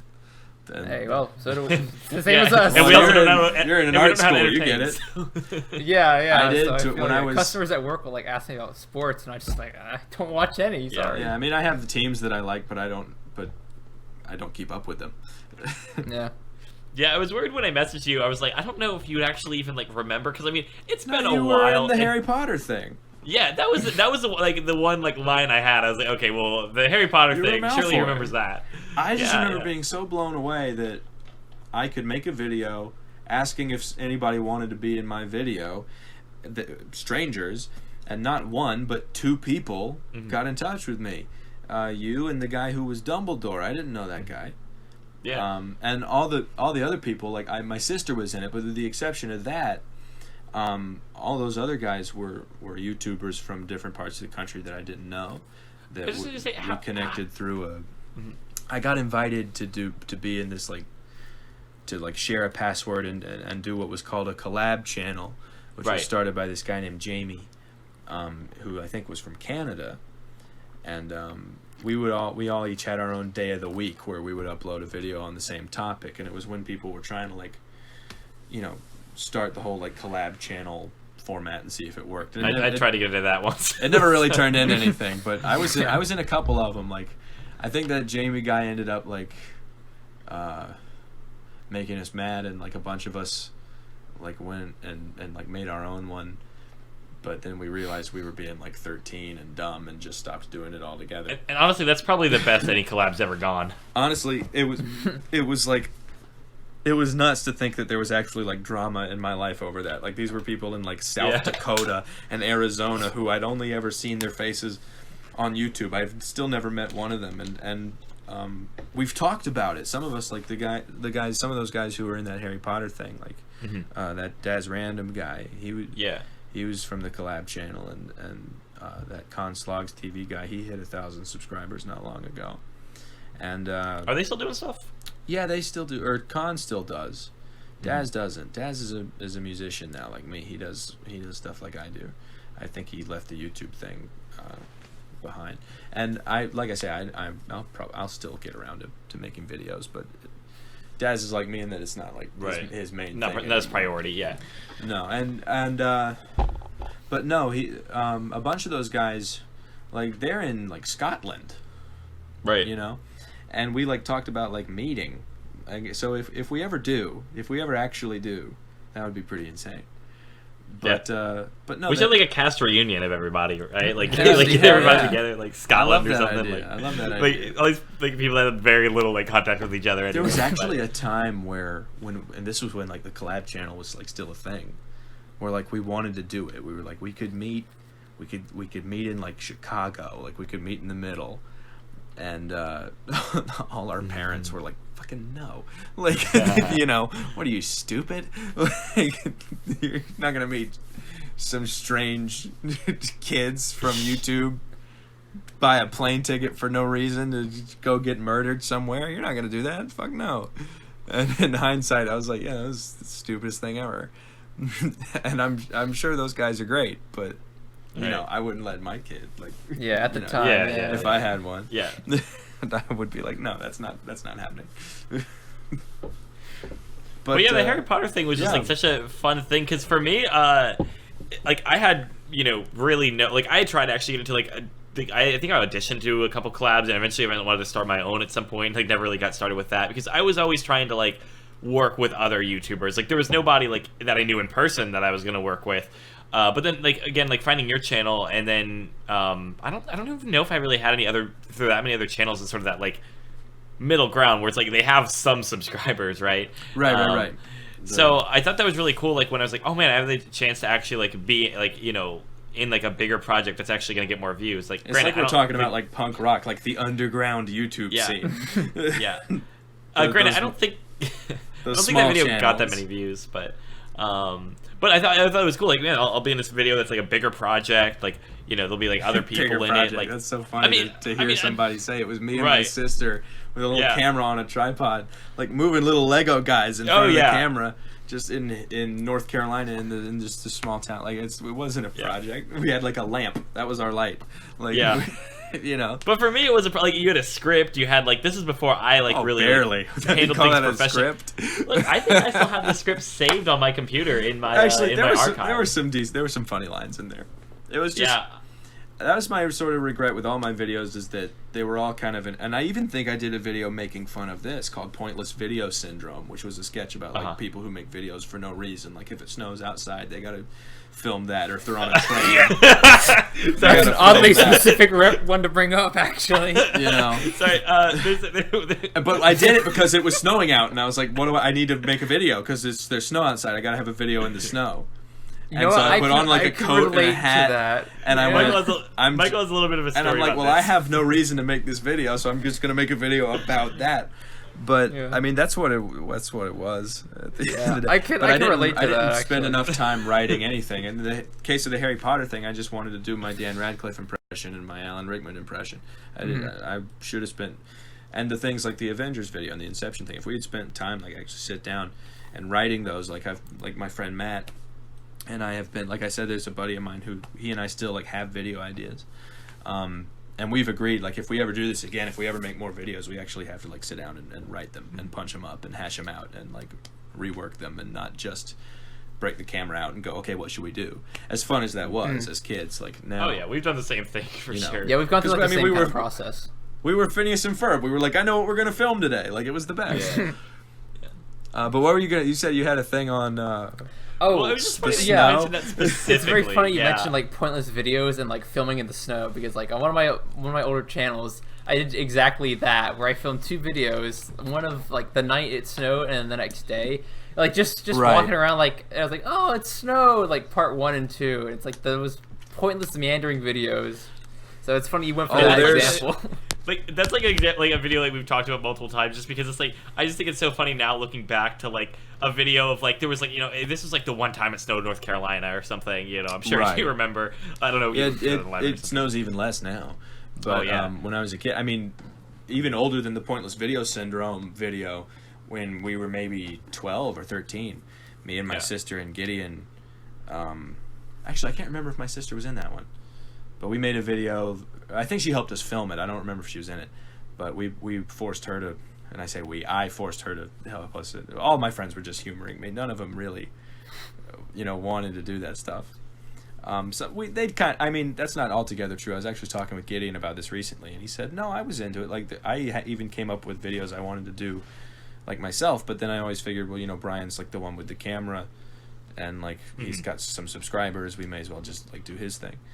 And that actually made me feel bad. I was like, oh, I wish we'd done his stuff, because, like, in the band, when he finally, like, pitched some songs for, like, our last album, I was like, these are good. Where have you been? Like, he was smart enough to, like, wait until he wasn't cringy to actually start doing stuff. I didn't have that foresight, so now all my cringy stuff, all my songs, all those videos. But no, there was a point to this. Help me get back on track. What was I saying? We were talking before the pointless videos. We had a Frosty the Snowman video, and Avery. I don't know if you remember that name, but in the Avengers thing, he was like Nick Fury with the eye patch, like that little kid. He's taller than I am now. I mean, he's starting college in the fall, I think. So, you know, and in that Frosty the Snowman video, which again we only filmed because it was snowing out and we didn't have like an idea. You know, he must have been. He couldn't have been older than 8. I mean, if you look at it now, now he's this huge. He's an athlete. He's a wrestler. He's this like big, you know, Liam Hemsworth looking guy. And I picture Opie from Andy Griffith. I picture this little 8-year-old. You know, that's how I know him. So it's insane to look back at that stuff. But, speaking of that video, there's a joke in that doesn't work because I got the reference wrong. And I think about this all the time. That's the only reason I think I remember this video. But I screwed up the joke, but it's okay because no one's ever going to, see it because it's an old, YouTube video. But there's a line in Frosty the Snowman where Jimmy Durante, as the narrator, says, it was a very special kind of snow, Christmas snow. It made the happy happier and the giddy, like giddy, even giddier. But he has a thick accent, the giddy even giddier. I thought he was saying the gay even gayer. The way that, you know, because gay used to mean happy. Happy and gay, right? Okay. I can see that. And so our joke was on that, like referencing that. It was like it made the happy happier and the gay, like, don't even get me started. Like, it made the gay like super gay. You know, that was the joke, but it doesn't work because, you know, miscommunication there. Yep. Right, I didn't know the line was actually giddy. And it's not that good a joke anyway, but you know. All right. Yeah. But there's a thing like that happened to me, and I always like remember these like little things I get wrong. I always focus on that for some reason. Oh yeah, trust me. Yeah, I totally do the negatives stay with you. That's another subject that I talk about with shrinks. You know, why don't you commend or ever pat yourself on the back for the good stuff? I'm like, no, there's too much embarrassing shit. Like I was in New York in I think this past February for like a couple of like cruise auditions, and I got out of they like the like late show those talk show tapings. Those things are free, like they need an audience to tape the show.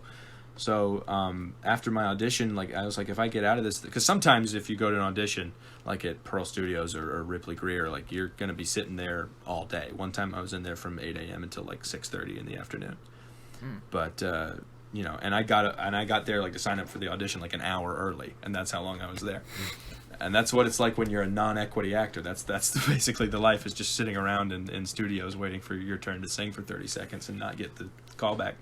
But this particular audition let out in time, and I was so he's frozen for you, right? Or no? Oh no, he is. Oh no. Oh, he's back. Oh, okay. Wait a minute. Sorry, you were frozen for a second. It's okay. Well, you'll still have my audio because my thing's recording. Oh, right. All right. Cool. Yeah. And you'll hear us saying, "Oh, he's frozen." Yeah. Right overlapped. You guys never froze on my end, so I was like, "Oh no, I froze. That sucks." Yeah. But no, I went. This particular audition let out early enough, like I was saying, for me to go see Stephen Colbert. And there's a warm-up comedian that talks to the crowd before the show starts, and he pulls people up from the audience. And the warm-up comic for Colbert, he was talking to this lady in the audience who I think was studying like environmental stuff, and he was saying basically, what can we do to help the environment? She was like, basically just try to like, not use plastic bags, plastic bottles, stuff, just do little stuff. And then he like walked around and like got his water bottle and like took a big sip, and it was really funny. And after the show, I knew I was about to have to walk like to the subway station in like 3 degrees, and like because it was February in New York. All right. And I was like, I don't have a hat. But no, so the guy, he does the plastic thing, and Ellen Page was the guest, and it was that day that she like made that like thing that went like viral on Facebook, or at least in my Facebook bubble, everybody was posting it, and I was like, I was there for that. And she like went on this like long thing, and so afterwards I'm like, I'm gonna have to walk back in 3 degrees. I should buy a hat at like the merch stand. So I bought like the Late Show hat, and the lady was like, do you want a bag? Do you want a plastic bag? And I was like, no, Ellen Page told me not to do it. And she laughed at me. She laughed at the joke. And then in hindsight, it didn't make any sense because the lady from the warm-up said the thing about plastic bags. I got it backwards. And that was another one of those things like that Frosty the Snowman thing where the lady just laughed out of pity. She had no idea what I was talking about. Contextually, she knew like, I gotta laugh right now. Right. Okay. But she was like, I work here and he's about to buy a hat. Yeah. I need to smile at this tourist who thinks he knows Ellen Page. Cash in hand. Insane. Yeah, that's hilarious, dude. Buy another hat. Here you go. Yeah, cool. You want to buy a mug? You're hilarious. Yeah, listen to another one of your jokes for a mug. You're on your way. You're also really cute. Here's a t-shirt. Yeah. Buy everything. Wow, you're the next Colbert. Oh my God, no, never. He's. I mean, he came up in like Second City, like doing improv and all that stuff. He can dance and sing and do comedy circles around me. I would love to grow up to be half as good as Colbert. And I don't even agree with everything he says, about like politics and stuff. I'm talking about him as a comedian. Yeah, although most of the time, most of the time I do agree with him. He's pretty reasonable most of the time. Mm-hmm. There's just I don't even know his political leanings. But well, he's he's a talk show host, so he's going to be pretty liberal. Pretty left, left leaning. Yeah. Although he's a pretty Roman left, Catholic though, but, so which. Right. That's where, I would, I actually say I disagree with him on some stuff because I'm further to the left. Like, there's some stuff that even Stephen Colbert isn't liberal enough for me on. So I'm a hippie, I guess. I don't know. I'm a libtard, as I've been called by people on Facebook. Wow, nice. Oh yeah, I love the political climate these days where it's like I just don't. You can't engage anymore. There's no talking to people especially anymore. on the internet. Like. I mean, the internet was always kind of toxic, especially YouTube and those comments and everything. But I remember when you could at least have a debate on Facebook. But now I just like throw my hands up, like this isn't the place for this because people. There's no place for it. It's a thing like online. Well, it's like road rage. It's like that again. Another stand-up routine that I can think of. It might also be Louis, like I was mentioning earlier, but he's talking about. When you're in a car, like yelling at the car in front of you, you would never say that like out of your car. The internet's the same. They're hiding behind the screen. People say stuff they would never say to their fellow neighbors or their fellow man or whatever. But it's the internet, so they can just lash out. There's an anonymity to it. There's an emptiness to it. There's a facelessness to it. So, It's just that, like, I hate, like, reading through, like, if I ever try to, like, see, okay, what do people actually, like, think of this video, like, on YouTube, or, like, just, like, there's no usable comments. Like, yes, some of them are going to be political. There's going to be the same people, like, saying the same arguments over and over, just talking in circles. But then there's also just going to be people, like, there's just, like, so much spam. Like, not to get off, like, the political thing, but people just, like, please don't do understand. get off the political thing. I'm so sick of it. I'm so exhausted of it. Like I was saying, this whole era has aged us all. Oh, yeah. Well, it's just, like, it's not, it's like, you can be concerned about what's actually happening in politics is one thing, but then, like, just the whole, like, way that that everybody, like, talks about politics. We've all been tricked. I mean, even the people who are, like, on the liberal end, like I am, who I think are coming from a good place, I still think tend to waste their time with sort of the there's some bad faith actors out there, that you can't really argue the fact that there's like so much like I call like it there's so like much distracting from the competitive like aspect, like the like they just try to win the woker debate, than but you. actually make good points, right. It's just proving who's got like it's just who can most compensate for their like white cis guilt or whatever. Like people are just trying to out woke everybody else, and it's like. I like where you're coming from. I want to, treat people how they want to be treated and call people what they want to be called. But at the same time, we're getting hung up on, I don't want to say the wrong stuff because it doesn't affect me and I sound, ignorant. But, so I don't know how much this stuff really actually does, impact people's day to day. But it seems like we get hung up on the little stuff like, pronouns and things like that. That I think anybody that is willing to call you what you want to be called is not really part of the problem, and people who are oppressive, people who are on the other side, people who don't want you to express yourself and be yourself, aren't going to call you what you want to be called, and there's no getting through to them. So I don't really understand why,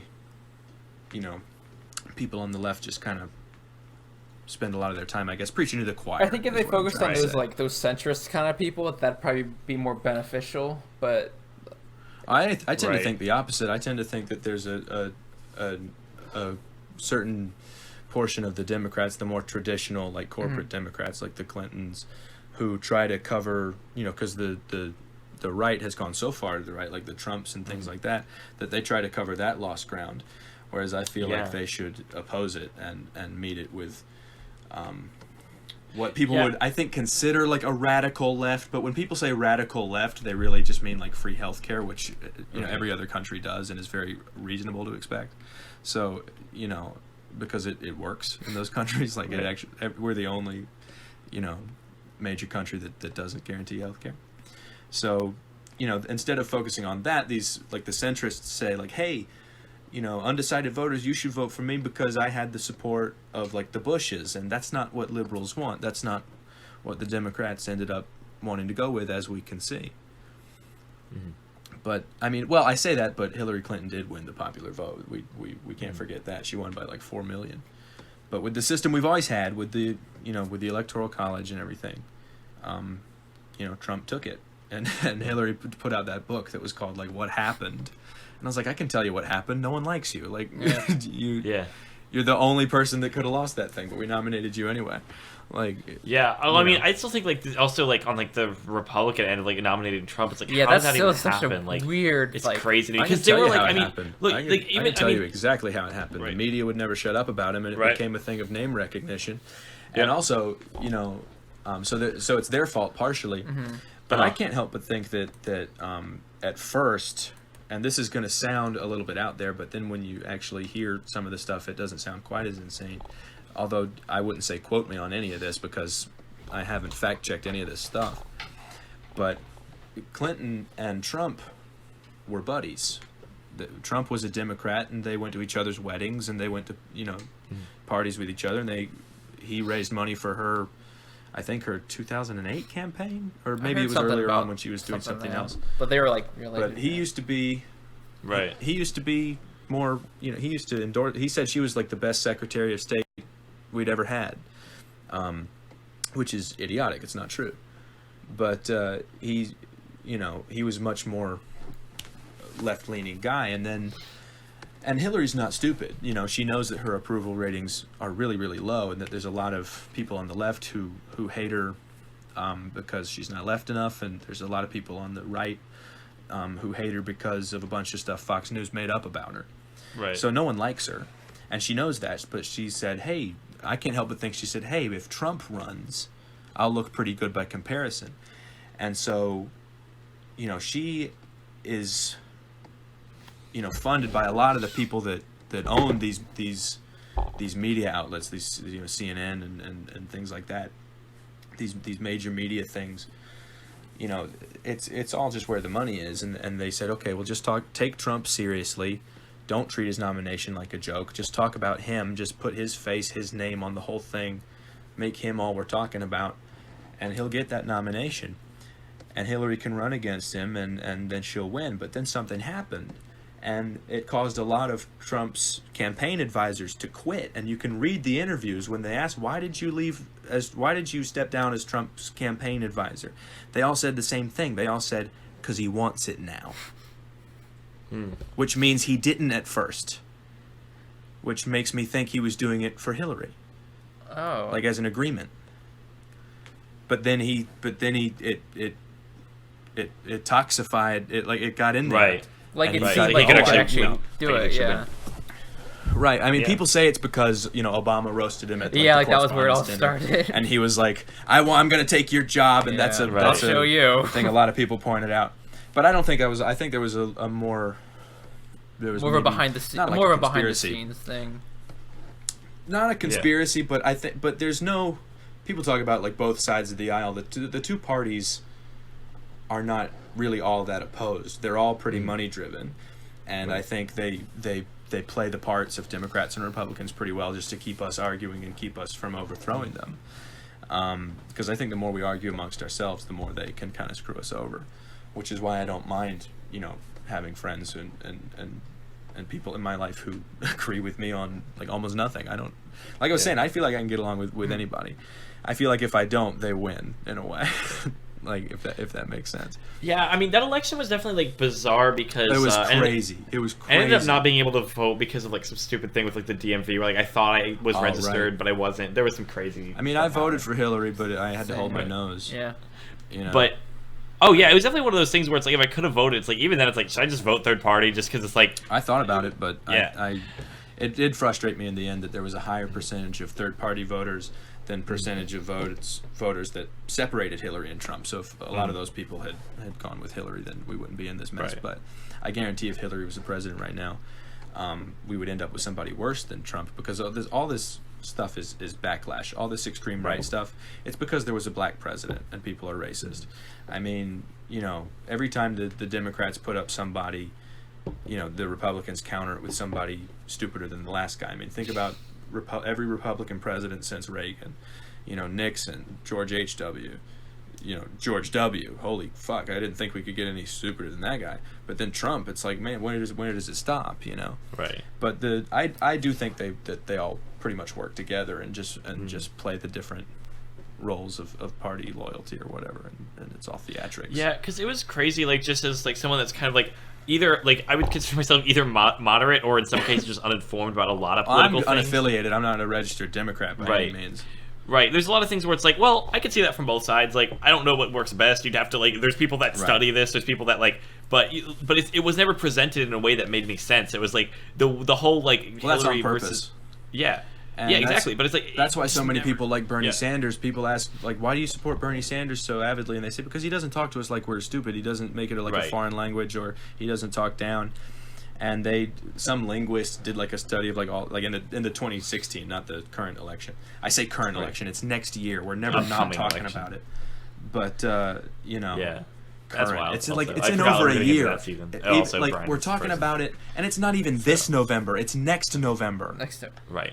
It's so far away, yeah, and we're that's talking right. about it already. We're talking about Joe Biden and all of these people. That's still like because we're gonna still start getting like campaign ads. It's like, already pretty hot on my like Google trending stuff because that's the type of stuff I tend to read about.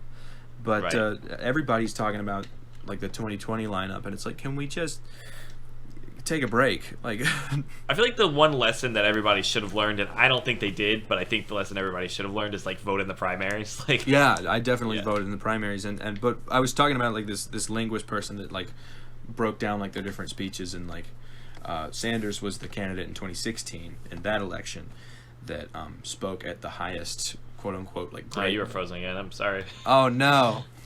Well, Sorry. the I missed what audio. you said after something about what did Am I the back? linguist say about Sanders? The linguist. So I'm back now. I'm good.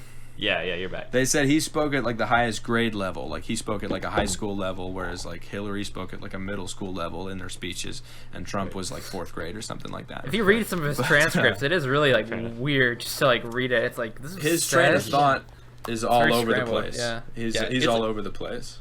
He's got It's, like, hard ADD to- or something. Yeah, it's like hard to see. Like, I mean, I guess I see what you mean about like the backlash, but yeah, it is hard to see like how it got to the point where somebody that was like very openly Democrat, like just a couple years before, like voted for someone that's just like that. Like, it was just like really strange to me when it's like there were Democrats actual voting for Trump or Democrats voting for Hillary. no, I was talking about Republicans voting for Trump in the primaries. Right. Well, I guess. Yeah, and but it's also the Democrats haven't exactly been, showing off either, if that makes sense. Right. Like, I'm not the biggest fan of the most recent few Democratic presidents. Bill Clinton in particular is a large part of why the system is the way it is in a lot of bad ways. But and also people ignore all the rape allegations against him. Right. It's not just Monica Lewinsky, which was a huge abuse of power on his part, but he's been accused of rape by all these people, but my Democrat friends who are supposed to be all woke and believe survivors and believe women and feminists and everything, like I consider myself to be, are just willing to turn a blind eye to that because they like Hillary. And it's strange. It's really, really strange. Because she's not good for the environment. She's very openly pro fracking. She's very conservative in a lot of ways. Right. Yeah, so it is like a weird thing where you had like a like a Democratic like nominee, I guess it's like a lot more conservative, and then like Republicans. She was a like, Goldwater that's girl. Been openly. She was Right. She's in Wall Street's pocket. She was bragging in her campaign that she had the endorsement of the Bushes, and they started an illegal war. That's not a brag. That's not what's going to get you the vote. So everything she shouldn't have said, she said. Trevor Noah even did a bit. Another guy who I got to see do a taping. He did a bit about he did a segment called like just don't say this or something, and then playing the clip of her saying it and being like, that was the one thing you had to not say. And South Park did a really good job of that too. When they'd had Mr. Garrison play the Trump role running for president against Hillary. He would just be like, he would try to throw the race, and she would just somehow make him look better just by saying, and he's like, oh God, why does it have to be you? Like, I'm trying to lose here. Why did it have to be you? And I just thought that was so spot on. But what was the question again? Well, I don't even know if there was a question at this point. That was a good ways back. Yeah. And here I was saying that Trump's train of thought is all over the place. Although he does, although I remember what I was going to say about that though, is that apparently why he's like that and why he's like sniffing all the time. There's a comic that did a bit talking about when he used to work for him as like a producer on The Celebrity Apprentice, and he signed a non-disclosure agreement that he wasn't allowed to say any of this stuff. But he's like, I didn't know the guy was going to run for president, so now I'm going to say it. You can watch the clip. I'll like send it to you if you want. And he basically says there's Trump's a speed freak. That's why he's sniffing and all the debates. Like he's geeked out. You know. Oh well, there you go. And he's like, he was always like crushing up little bits of like, you know, stuff backstage and shooting up. And I wasn't allowed to say this stuff. Like, right. You know, I worked for him, but he would go to like child beauty pageants and like inspect the kids. He's a gross guy. Oh yeah, something like that came out. Yeah. He would like inspect their teeth and like their feet and stuff and like see if they're like a Yukonuba dog show or something like that. He's a weird guy. I definitely like would believe a lot of stuff about him because I believe every bad thing I've ever heard about him. Yeah, I believe it all. All you have to do is watch him talk. He hasn't really like done much to nuts. Go against those claims, really. Well, he's even I mean, before he was even president, he even bragged. There was the whole like thing the that Howard Stern interview. Him on the bus talking about. No, the Billy Bush one, talking like grab him by the thing. Yeah, and you know, I can't believe that wasn't when it was right. That's what it's kind of like. Okay, well, guys, like, what's going on? Like, that's a pretty. He mocked that guy with the disability. Yeah. John McCain wasn't a war hero because he got captured. All that stuff was. He said he could shoot somebody on Fifth Avenue and still not lose voters. All that stuff was before he was elected. That stuff didn't tank him somehow. So now we're always like, the Mueller report, that's going to get him. No, it's not. He's going to probably win again next time. He's doing just fine. He desensitized. He was the genius of Trump is that he desensitized us early on to how shocking he could be. And so whereas, you know, if if Mitt Romney, for example, if that's a better example, Mitt Romney basically threw his campaign by making that like 47% remark, like, well, there's 47% of people that aren't going to vote for me anyway, so let's not really cater to them so much. That's not that controversial thing to say. Like, he's right. Like, half the country wasn't going to vote for him, and he should play his base more, I think, is kind of what he was saying, if I don't remember it wrong.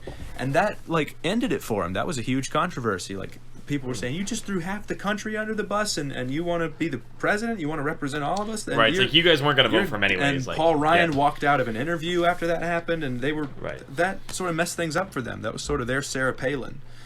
And you know, they maybe would have won if that hadn't happened. So, you know, the fact that was a controversy and that one of Obama's like different colored suits was a controversy, and nothing that Trump says seems to be a controversy. Because he desensitizes. He showed that a politician could be bizarre and comedic. Yeah. And now some other country just elected a comedian. Like what country is it? So I'm gonna look that up. It's like comedian. Oh no, my thing's recording audio. I'm not gonna look that up. I'll look it up for you. That'll mess with the audio. But no, it was.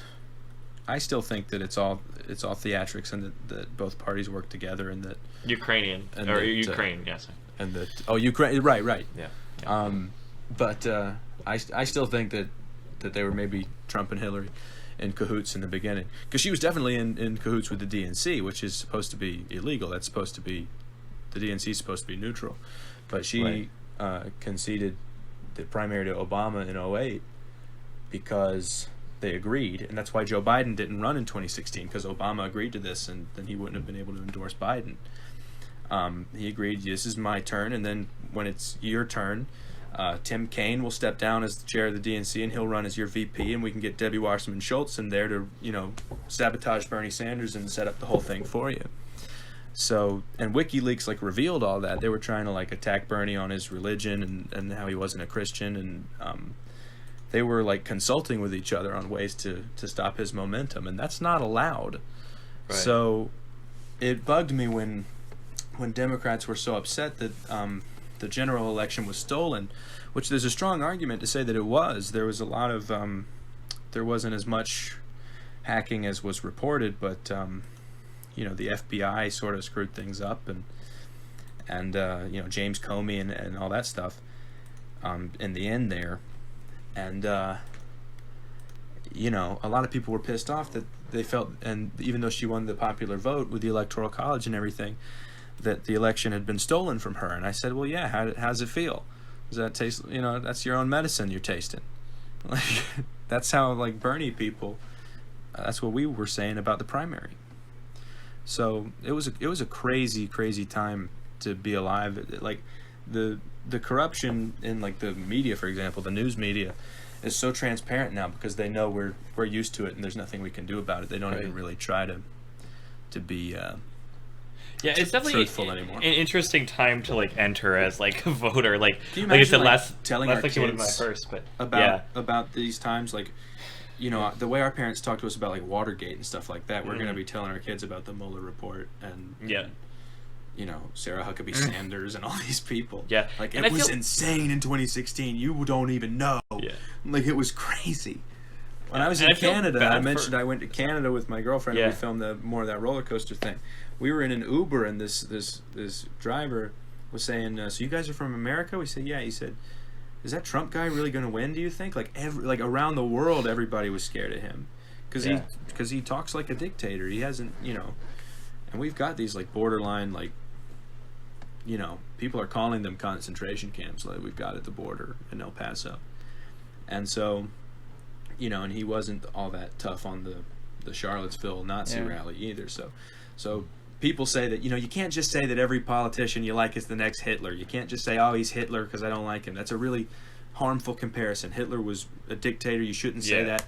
But there are a lot of, Holocaust survivors who are still around have said, yeah, this is how it started.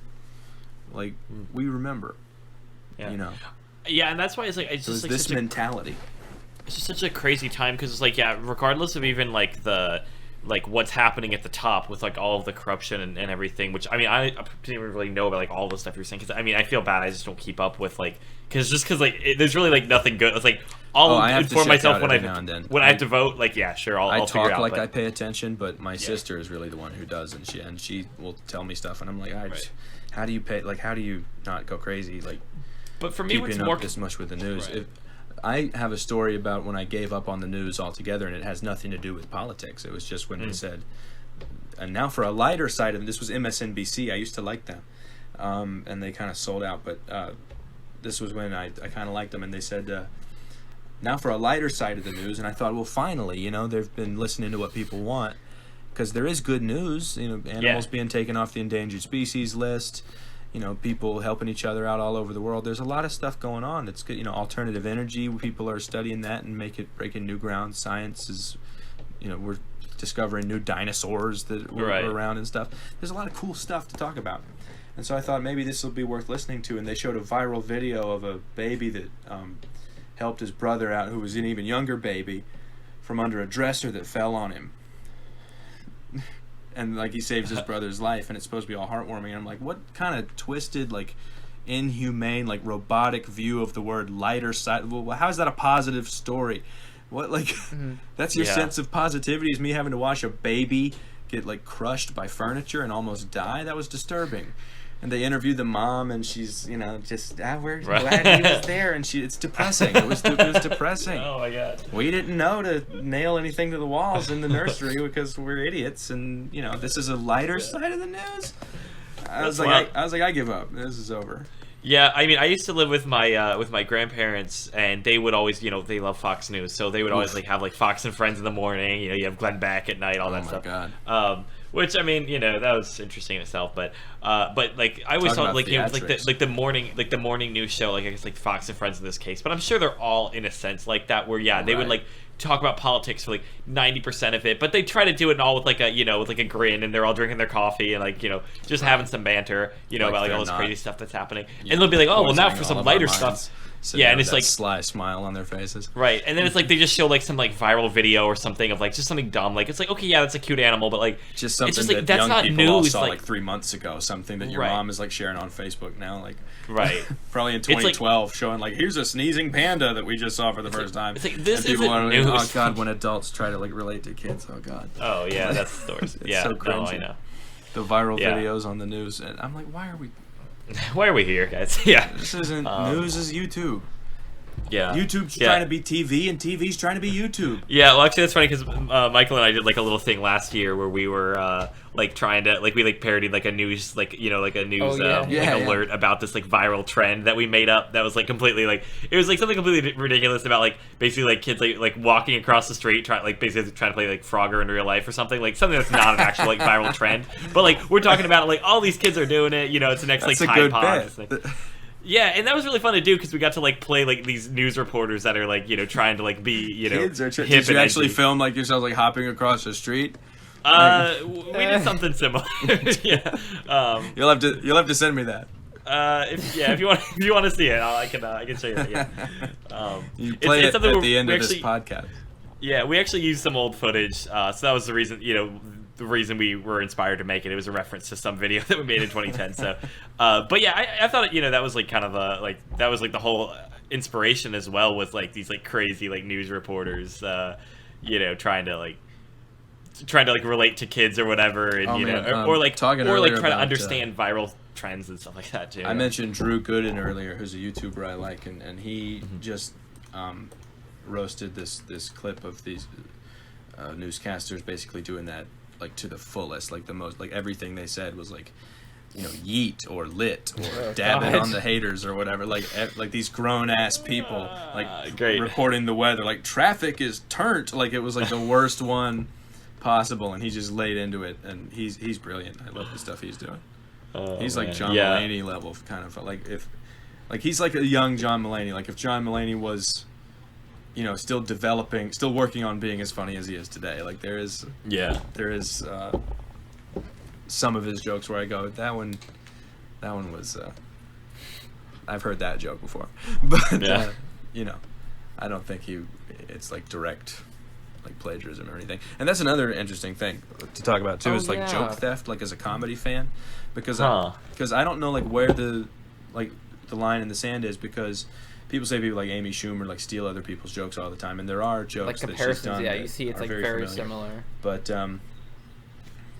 yeah, but on the other hand, you have comedians. Some of my favorite comedians: Norm Macdonald, Gilbert Gottfried, who I recently met, and then like Bob Einstein, who passed away not long ago, Albert Brooks's brother, who like put their own spin on like old jokes, like old farmer jokes or old doctor jokes, just like the classic isms and cliches and stuff like that. And so, that's not considered joke theft, even though they're telling classic jokes. Right. It's kind of like how a bunch of like those old standards, like those old songs, are in the public domain. Like a lot of those old, like songs that like Frank Sinatra would do, but that were like written in like the 30s or something. Yeah. I don't know. I didn't even know that was like that much of a thing, but I feel like just the whole thing of like, I feel like everything's kind of like every type of joke has been made. Like, Also, did you like that? Did you like that name drop in the middle where I was like, I met Gilbert Gottfried? It's not like I worked with him. I met him after one of his shows to let him sign my book, because I'm like this little comedy fanboy.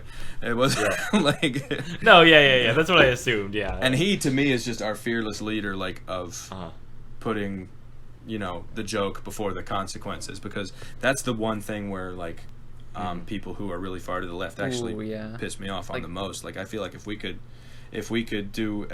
spend as much energy like and as much passion in politics as we could like getting comedians to apologize for jokes for no reason, stuff that they literally didn't mean by definition of a joke, and I say that from a place of privilege, I know, but I feel like if we did that, we would, I think my thing with like humor is like it's all about the intent behind the joke. That's what we have to actually look at. Usually, I think humor should really be like an anything goes. Oh kind of yeah. thing. Well, I have this conversation all the time, and people say, well, what about the guys who you can tell who actually kind of mean it? I'm like, well, then they're not joking, and I'm not talking about them. they're disqualified if they actually mean it. Like, then they're shitty people. And then that's a whole different conversation. Like, yeah, if you actually mean it, then fuck you. But if you're joking, I don't think anything's really off limits, because the truth is, any topic is a sensitive topic to somebody. I think Dave Chappelle, I don't know when this was, but I think he actually had a story where he was telling this one joke, and I think it maybe like made fun of like stereotypes about black people or something, and then he stopped though because he realized like some people who were laughing, like he kind of got the impression that they were like thinking like, yeah, this guy's right, like he was agreeing with their own like bias. Oh, like laughing for the wrong reasons. Yeah, and like, so it kind of made him uncomfortable. Not understanding the satire of it. Yeah, so he actually stopped doing the bit. So that's also like an interesting... some people, like on that old show, All in the Family, some people thought that Archie Bunker was supposed to be the smart one, and they were making fun of him. The Rob Reiner character was supposed to be the one that was correct, or at least according to the writers of the show. Right. Although they wrote it so brilliantly that you could, see where both people were coming from. But Archie was supposed to be the sort of a brickhead on that show. And he calls Rob Reiner meathead. I didn't even think of that. But no, and like Colbert, his old character. And people say they miss that show and they don't like him as much now on the Late Show. Like out of he character. Isn't, I've heard. But I actually disagree. I liked his character better, but it wouldn't work now because his character is essentially not extreme anymore. Like, it's sort of how, like, he was sort of parodying the far right by acting like, he couldn't even hear like how ridiculous the things he was saying, were, and how outrageous he was, and he had no self-awareness, and he played this character with this huge ego, and that's Trump. Like, so to like, and that's sort of why I think the Trump stuff on SNL is getting old. And I'm not, like, I was listening to this interview with Norm Macdonald, and I couldn't agree with him more that the Trump stuff is kind of low-hanging fruit. Yeah, it has been played out a lot. I prefer Colbert. I prefer Colbert out of character in this climate. Although I will say his character was funnier than he is out of character. But like I said, his talent is pretty unmeasurable, just as far as his energy. Like, he lights up the room. I mean, he's anyway, he was great. I'm not even trying to say he's not funny, but his character was really he really struck gold with that. And and that was an interesting, I think, turning point in why things are like this now, and why we are so, I think, harsh on comedians and people telling jokes more than we are with like newscasters and politicians, because the whole like comedy news thing, people like Jon Stewart, John Oliver, Trevor Noah, they became more reliable than the news, and now people expect comedians to tell the truth and to be honest, when that's not their job. Their job is just to be funny. And I like smart comedy. I love George Carlin. I love all those guys. But all of that is built around comedy. Like all those George Carlin rants are seemingly like, if you heard a soundbite, you might think it was just a political rally, but really it's all resting on top of really solid jokes. And if the humor wasn't there, it would just be annoying. So the comedian's job is to just make people laugh, and sometimes you have to do that by saying something shocking. And people just can't seem to hack that anymore, and it's strange. Yeah. Well, I've heard like one of the things like wrong with like and I say that I'm at the top. I'm straight. I'm white. I'm a dude, and nothing really,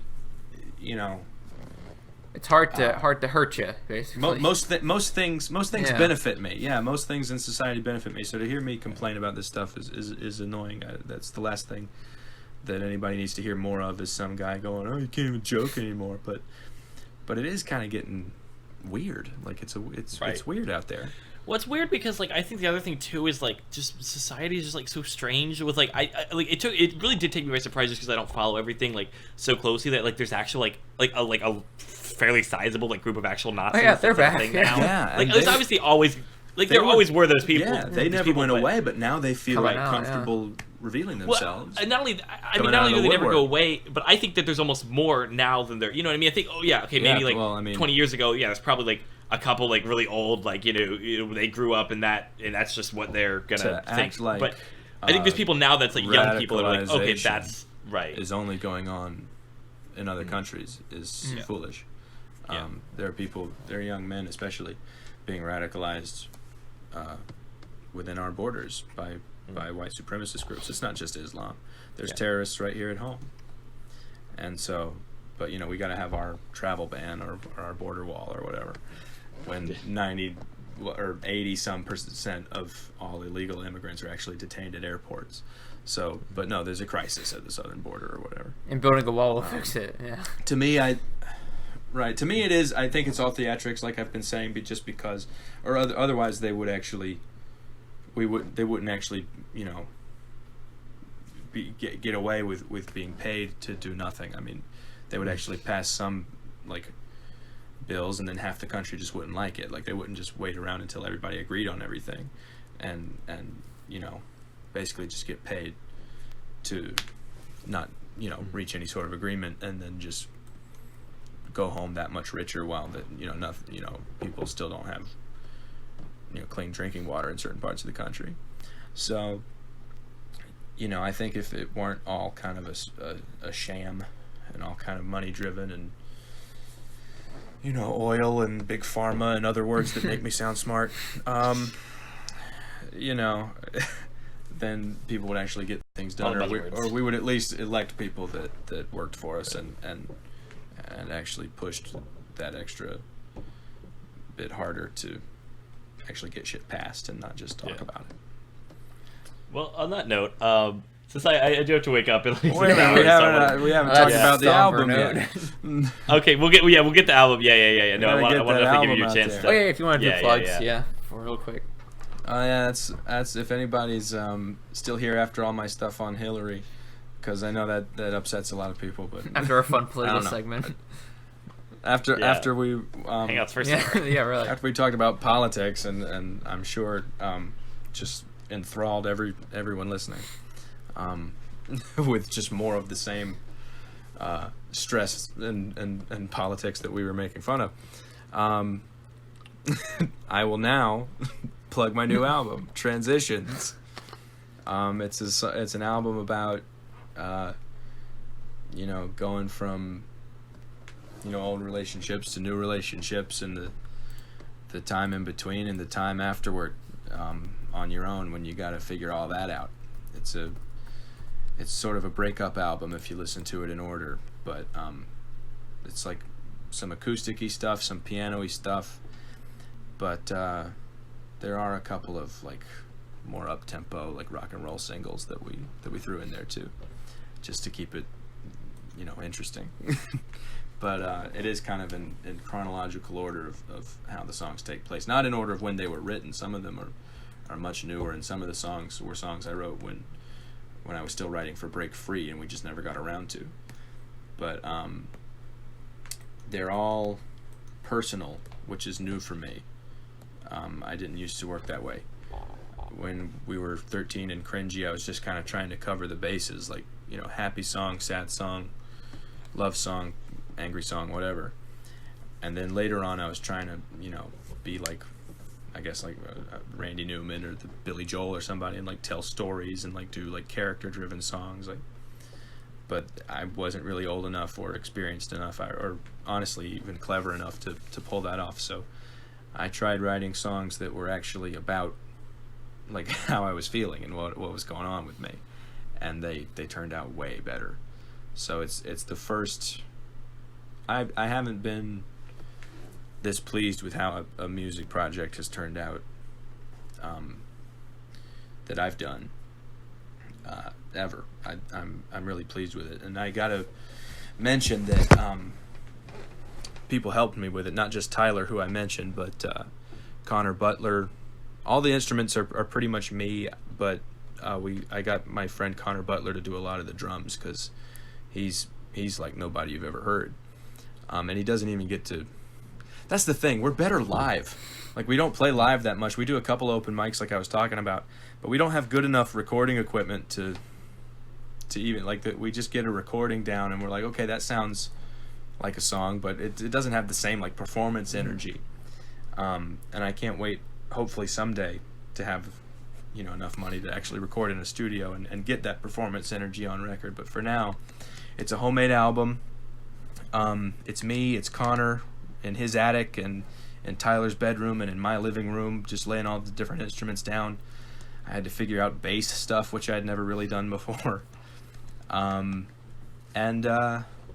Yeah, the whole thing is like 12 songs, and it's all about just a few years of my life going through different changes and stuff, hence transitions. And it's on iTunes, right? Because I am becoming iTunes, Spotify, Amazon Music, Wow. Google Play, all the streaming things. I don't know how to distribute physical copies, but I know how to sign up for an online distributor. But if you know anybody that can burn a bunch of CDs, have them call me. Look, I can burn them, but that's about cheap. it. Okay, well, I need a few thousand. I can burn a few thousand. I can't put labels. Because I gotta start selling them. I gotta start permanent actually marker. like performing live.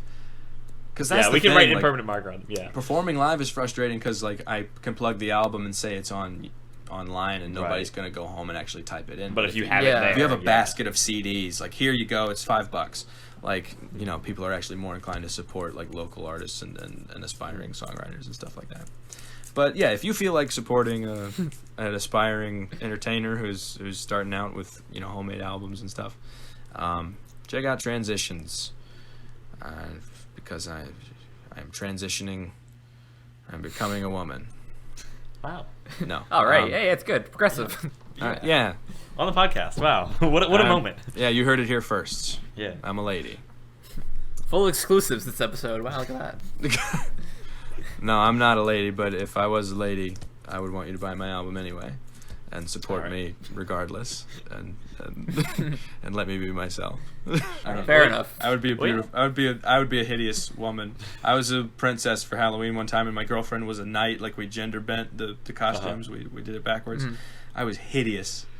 I was. Oh, I'm sure you were. No, I know it's hard for me. I know that's hard to believe. No, I'm. I don't know about that. No, I'm fucking joking. But no, as a woman, I'm even worse. Like I'm way worse as a lady. Oh man. It wasn't full drag. That might have been why.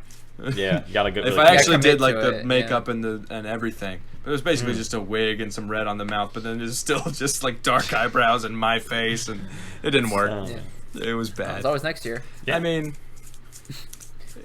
we'll see. We'll get you back on the show for that. I mean, I would be happy to come back. Oh yeah, I'd be happy. Yeah, like I like having guests that's on here great. sometimes. I want an unedited cut of this too. Yeah. This Oh, whole yeah. You get conversation it was fun. unfiltered. So if Yeah. you cut it down, at least do like a SoundCloud too of like the whole conversation, because this was cool. Oh yeah. I can even just send you like the whole file too Oh, if you want. sweet, 'cause, well, yeah. yeah. No, this was a good talk. This was really fun. Yeah, I'd love to have you on sometime. And hey, if you ever want to, collaborate on something, I know you're in North Carolina. So. Well, hey, Yeah. come to Cedar Point and we'll sneak a GoPro on one of the roller coasters, and you can All be right. on an episode of the Kingdom. Yeah, nice. Yeah, that'd be fun. Breaking yeah, the law. Yeah, like while you're working there. Yeah. Yeah, that's not smart. I'm probably actually gonna stick with those videos that I have as proof of concepts, and then not really film much Not more of do those that. until I Yeah. have some money behind it, if ever. But Right. I'd like the idea for a show. I mean, there's no real show for like roller coaster people that has like a format like that. There's stuff yeah, like yeah. Theme Park Review that they have like point of view videos, but Right. there's a, Yeah. that's different. That's something else. All right, well, thank you again for coming on. Yeah, I'd love to have you on another we time. appreciate your time. Let's Yeah. do it, man. Let's do It's it. good. Let's do it. Sometime after Cedar Point, I'll tell you how that Yeah. whole thing went. Yeah. Ooh, yeah, that's But right. cool, you yeah. can follow Let's my catch up social next media, and you'll see, hopefully, starting in a few weeks, pictures of me and the Backbeat Quartet at Cedar Point. I've just started talking to those guys on Facebook, and they seem really nice, and it's going to be a fun summer. Lake Yeah. Erie, man, riding roller coasters, Yeah, sounds like it. living the dream. All right. Well, and I'll send you my email. I don't know how you want to send the audio over, but Oh yeah, I'll probably Um, use like file mail or Skype or something, because sending big files is really hard with Apple products because Right. Apple products suck. right. Yeah. Hot takes. More hot takes. Hot takes. Oh yes, the hottest of takes. Are we still going, or did it stop? Oh, I'm still recording. Yeah. Oh but- yeah. Yeah, Well, still going. There's my endorsement of Apple. Then I didn't know we were still going. Yeah, buy my album on iTunes. Also, Yeah, buy my album on iTunes or Apple Music. That'll be the plug. I'll like edit out the album and be like. I mean, that's the only reason I still have an Apple phone is because I don't want to make the transition to Spotify. I like Spotify, but I have all my music on iTunes. I haven't even switched over to Apple Music. I'm the one motherfucker left on iTunes. Yeah. That's rough. I'm sorry. So as soon as I figure out how to just get all my music over, then I'll get a better phone that doesn't that isn't sold with a certain amount of storage and then claim to have way less storage like 2 years later. So I'll buy another one. Yeah. I have an iPhone 4, so I mean, the laptop that I'm on right now is like really, really new and like a few weeks into having it, it was like no more storage. And I was like, that's impossible. I haven't put anything on it yet. Oh like, yeah, no, Apple's the worst. They're the worst. Yep. Yeah, no, I definitely. I mean, I got out. I had an iPod Touch for a while, but I always had issues trying to like add music on there and stuff like that. And that was with iTunes, of course. So, just like with because you would have to like sync it in order to do an update, and then like if I synced it to a computer that wasn't the computer, it would just erase all my music. And, like, well, if Apple's listening, they already don't want my endorsement after my political takes, most likely. So we probably didn't lose anything there. Yeah. For that reason and that reason alone. All right. Because this definitely is reaching Apple. We'll look into the I was gonna send it right to them. Yeah, no, Apple's. I think they're on the line right now. Well, anyways, thank you again for your time. They actually are probably with the NSA spying on us, but that's a whole nother conversation to have next time. I'm sure they're really enthralled in this discussion, though. Right. They're like, do we have to put them on the no-fly list or not? Like, wrap it up, boys. Like, we gotta go to bed. Autopilot this conversation. We have families to feed. You guys wrap up this podcast. Like, we gotta go home and stop spying on you. Oh yeah, TSA is getting tired. I bet. TSA. This episode, that's the airport. NSA, sorry. Yeah. Although the TSA, if they were, I ruined the joke. I'm gonna be thinking about that one all. No. If the TSA, we'll make it work. If the TSA was spying on you, that would be like way different. They would just be like making sure. Well, I feel like they're always looking too, right? They're like just in case you can have toothpaste. They're like or something. looking into your house, like that's way too many ounces of soda. They're sweating bullets. It's like, oh god. See, what is he doing? Is he making a weapon? Oh no, he's just watching. He's just watching like YouTube compilations and drinking soda, literally. Oh, okay, I gotta stop spying. I guess he's all right. Yeah, for now. Right, so where are we actually gonna cut the podcast? Because I don't know if any of this is usable. We'll cut it now. That's fine. Yeah, that's fine. We can end it here. Yeah. Okay. This was a pleasure. This was really, really fun. 1, 2, 3.